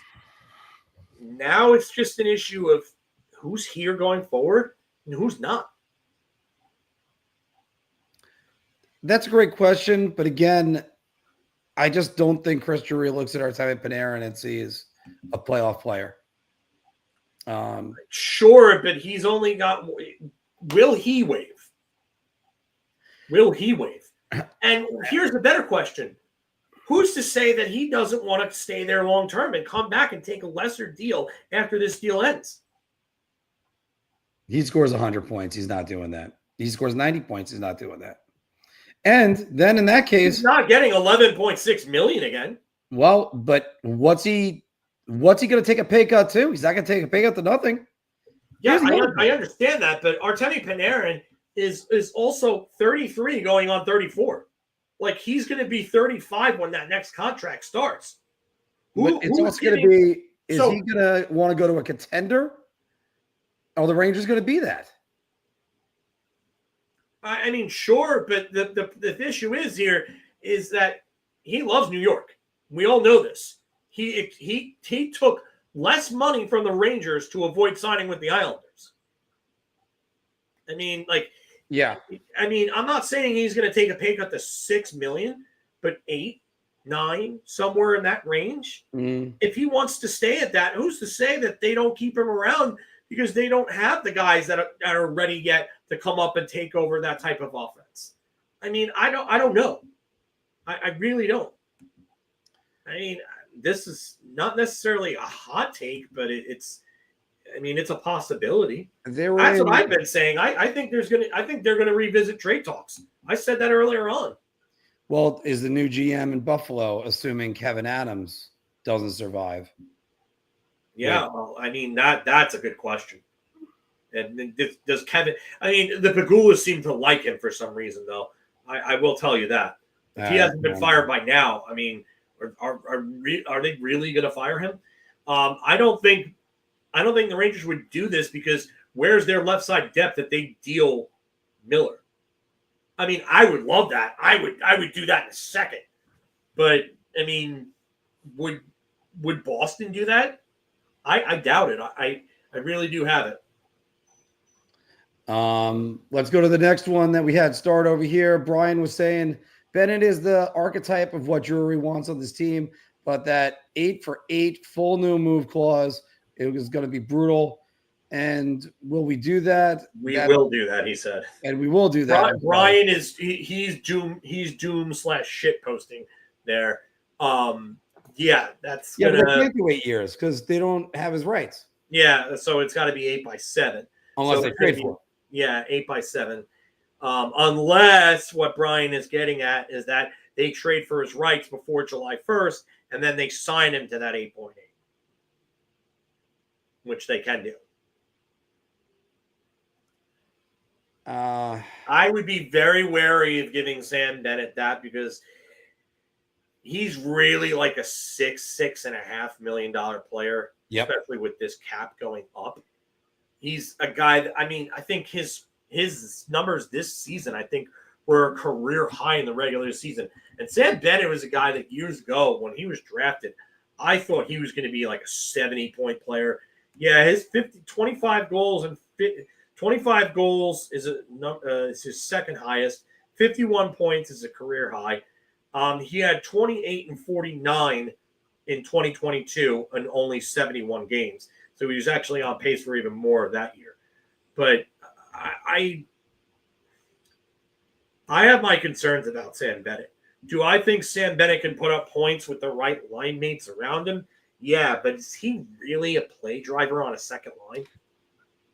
Like, you've got to have a real good playmaking winger on that line with him for him to really put up the numbers that would justify 7 years by $7 to $8 million. Here's a question. Who's a better player that you take on your team right now? Sam Bennett or Vincent Trocheck? I mean, come playoff time, Bennett he's a monster in the playoffs. Like, he's had some real good runs. Real good runs. Like, you want to talk about Calgary's 2020 run? He had 8 points in 10 games, and he was playing a secondary role. He was only playing 15 minutes a game. Florida in 2023, 5 goals, 15 points, 20 games. 7 goals, 14 points in 19 games last year. I mean, if he had in 2021, in that series against Tampa, he had 5 points in 5 games.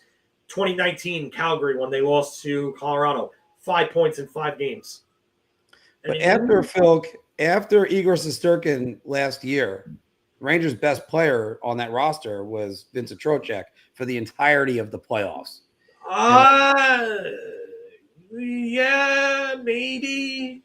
Yeah. I mean, Zibanejad through the first 6 games was really good. Leading the NHL in scoring. Yeah, and I mean, he was like 2 points per game after the first game of the Carolina series. I think he had like 11 points in 5 games. But yeah, you could make an argument for Trocheck, who was actually really good for them in the Carolina series. Lafreniere was the best guy in the Florida series, like by far. And if you want to talk about, well, Panarin created room for him. Well, if Panarin could create room for Lafreniere, why can't Panarin create room for himself? And also, Vincent Trocheck was setting up Barclay Goodrow for some of his goals in the series. Yeah. So, I mean, yes, sure, and I agree. Bennett as a 3C, you're not going to pay Bennett $8 million to be a 3C. He's going to come in and be a 2C, and somebody's going to get moved to the wing at that point.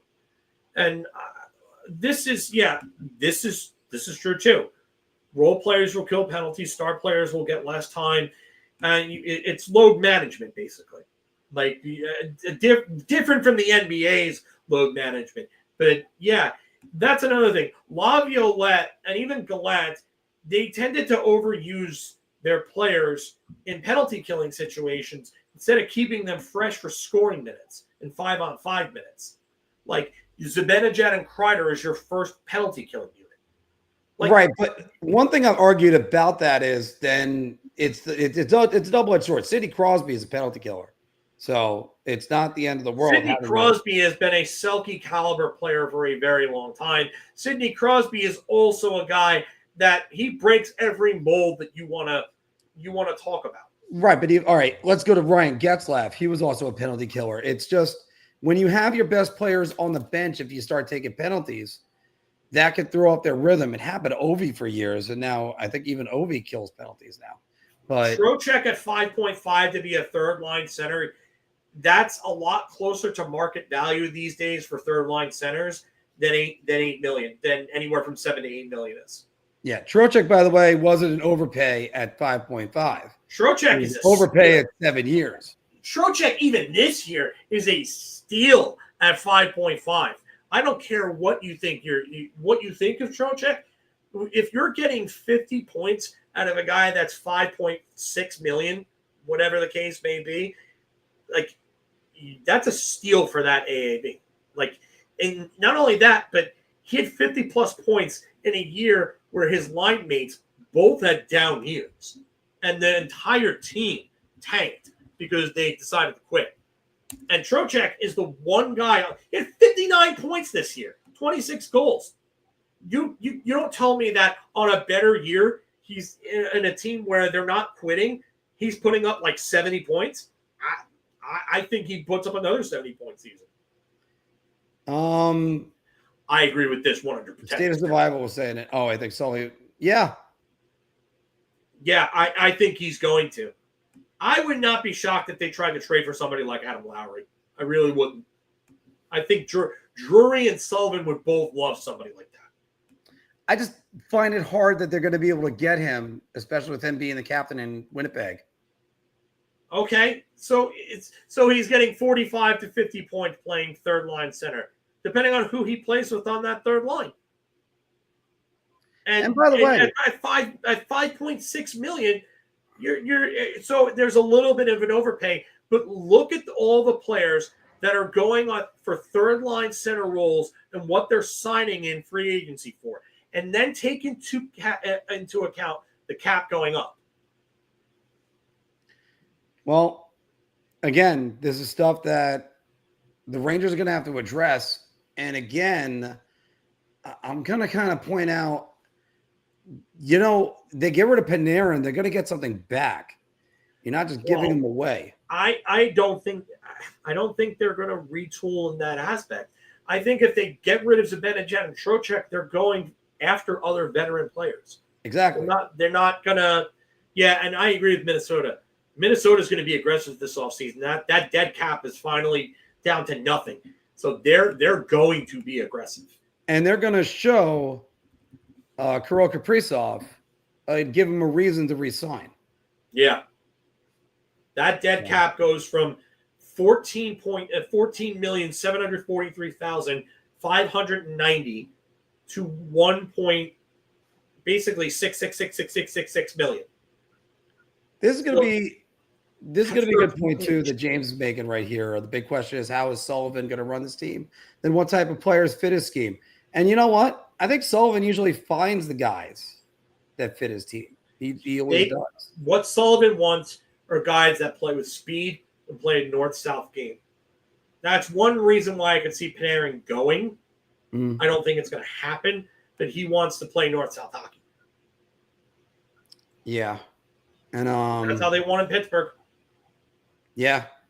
And I think whatever he's going to be talking to Drury about guys that he wants.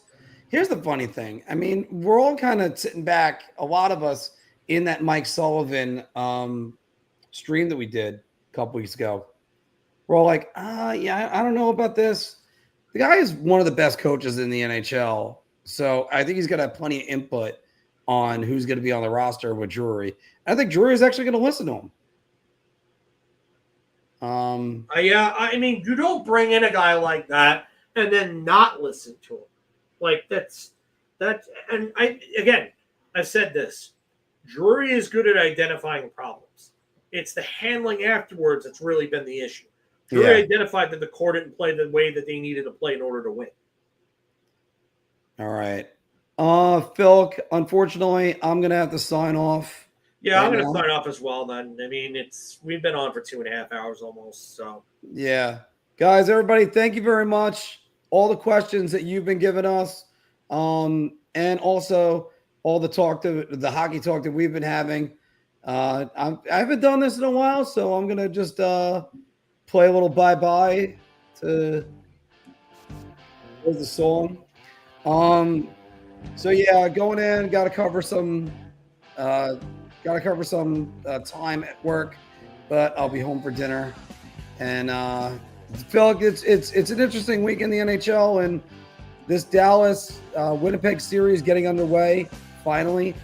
I really hope that Connor Hellebuck that we saw in the third period in overtime carries over, and that it's not just a shooting gallery like it was on him. I think he had like an .833 save percentage in the first round. That's not going to get it done. Yeah, I mean, listen, Hellebuck, I would love to see him overcome his yips. I think Game 7 was a good start. I think the injuries are going to be really tough, especially when you don't have the depth to compete with a team like Dallas. Like Dallas can withstand their injuries. Like not having Heiskanen and Robertson, they still have the depth to compete with just about any team in the NHL. They get Heiskanen and Robertson back, forget about it. Yeah. And talent-wise, they should be able to finish it. But, Florida, they should have finished off – Florida. Dallas, they should have finished off Edmonton last year and ended up losing Game 5 and then losing Game 6. So we'll see about that. Firestorm right here is saying I had Winnipeg as my Stanley Cup champions this year, and I hope Hellebuck can come back to do it. Can we explain the draft? How if the Rangers beat the Islanders by one game, they would have gotten the first? Well, who knows? I'm not sure about that. I think that's people joking around. I'm not really sure if that's. I would have to really look into that, but I don't think that's the case. David saying, why don't you trust Morgan Barron to step up right here? Mikey Red is saying, problem is Rangers are more than one player away from being a Stanley Cup contender. You're right about that. And they are, yeah. And they have 9.5 tied up in Richard Simmons on D, and that's you're referring to Adam Fox on that one. To speculate about the pick, it's just about speculation. That's right, Firestorm. All right, guys. Thank you, everybody, for joining us. Check out more of us coming soon. Great to have you guys with us, and we will see you later.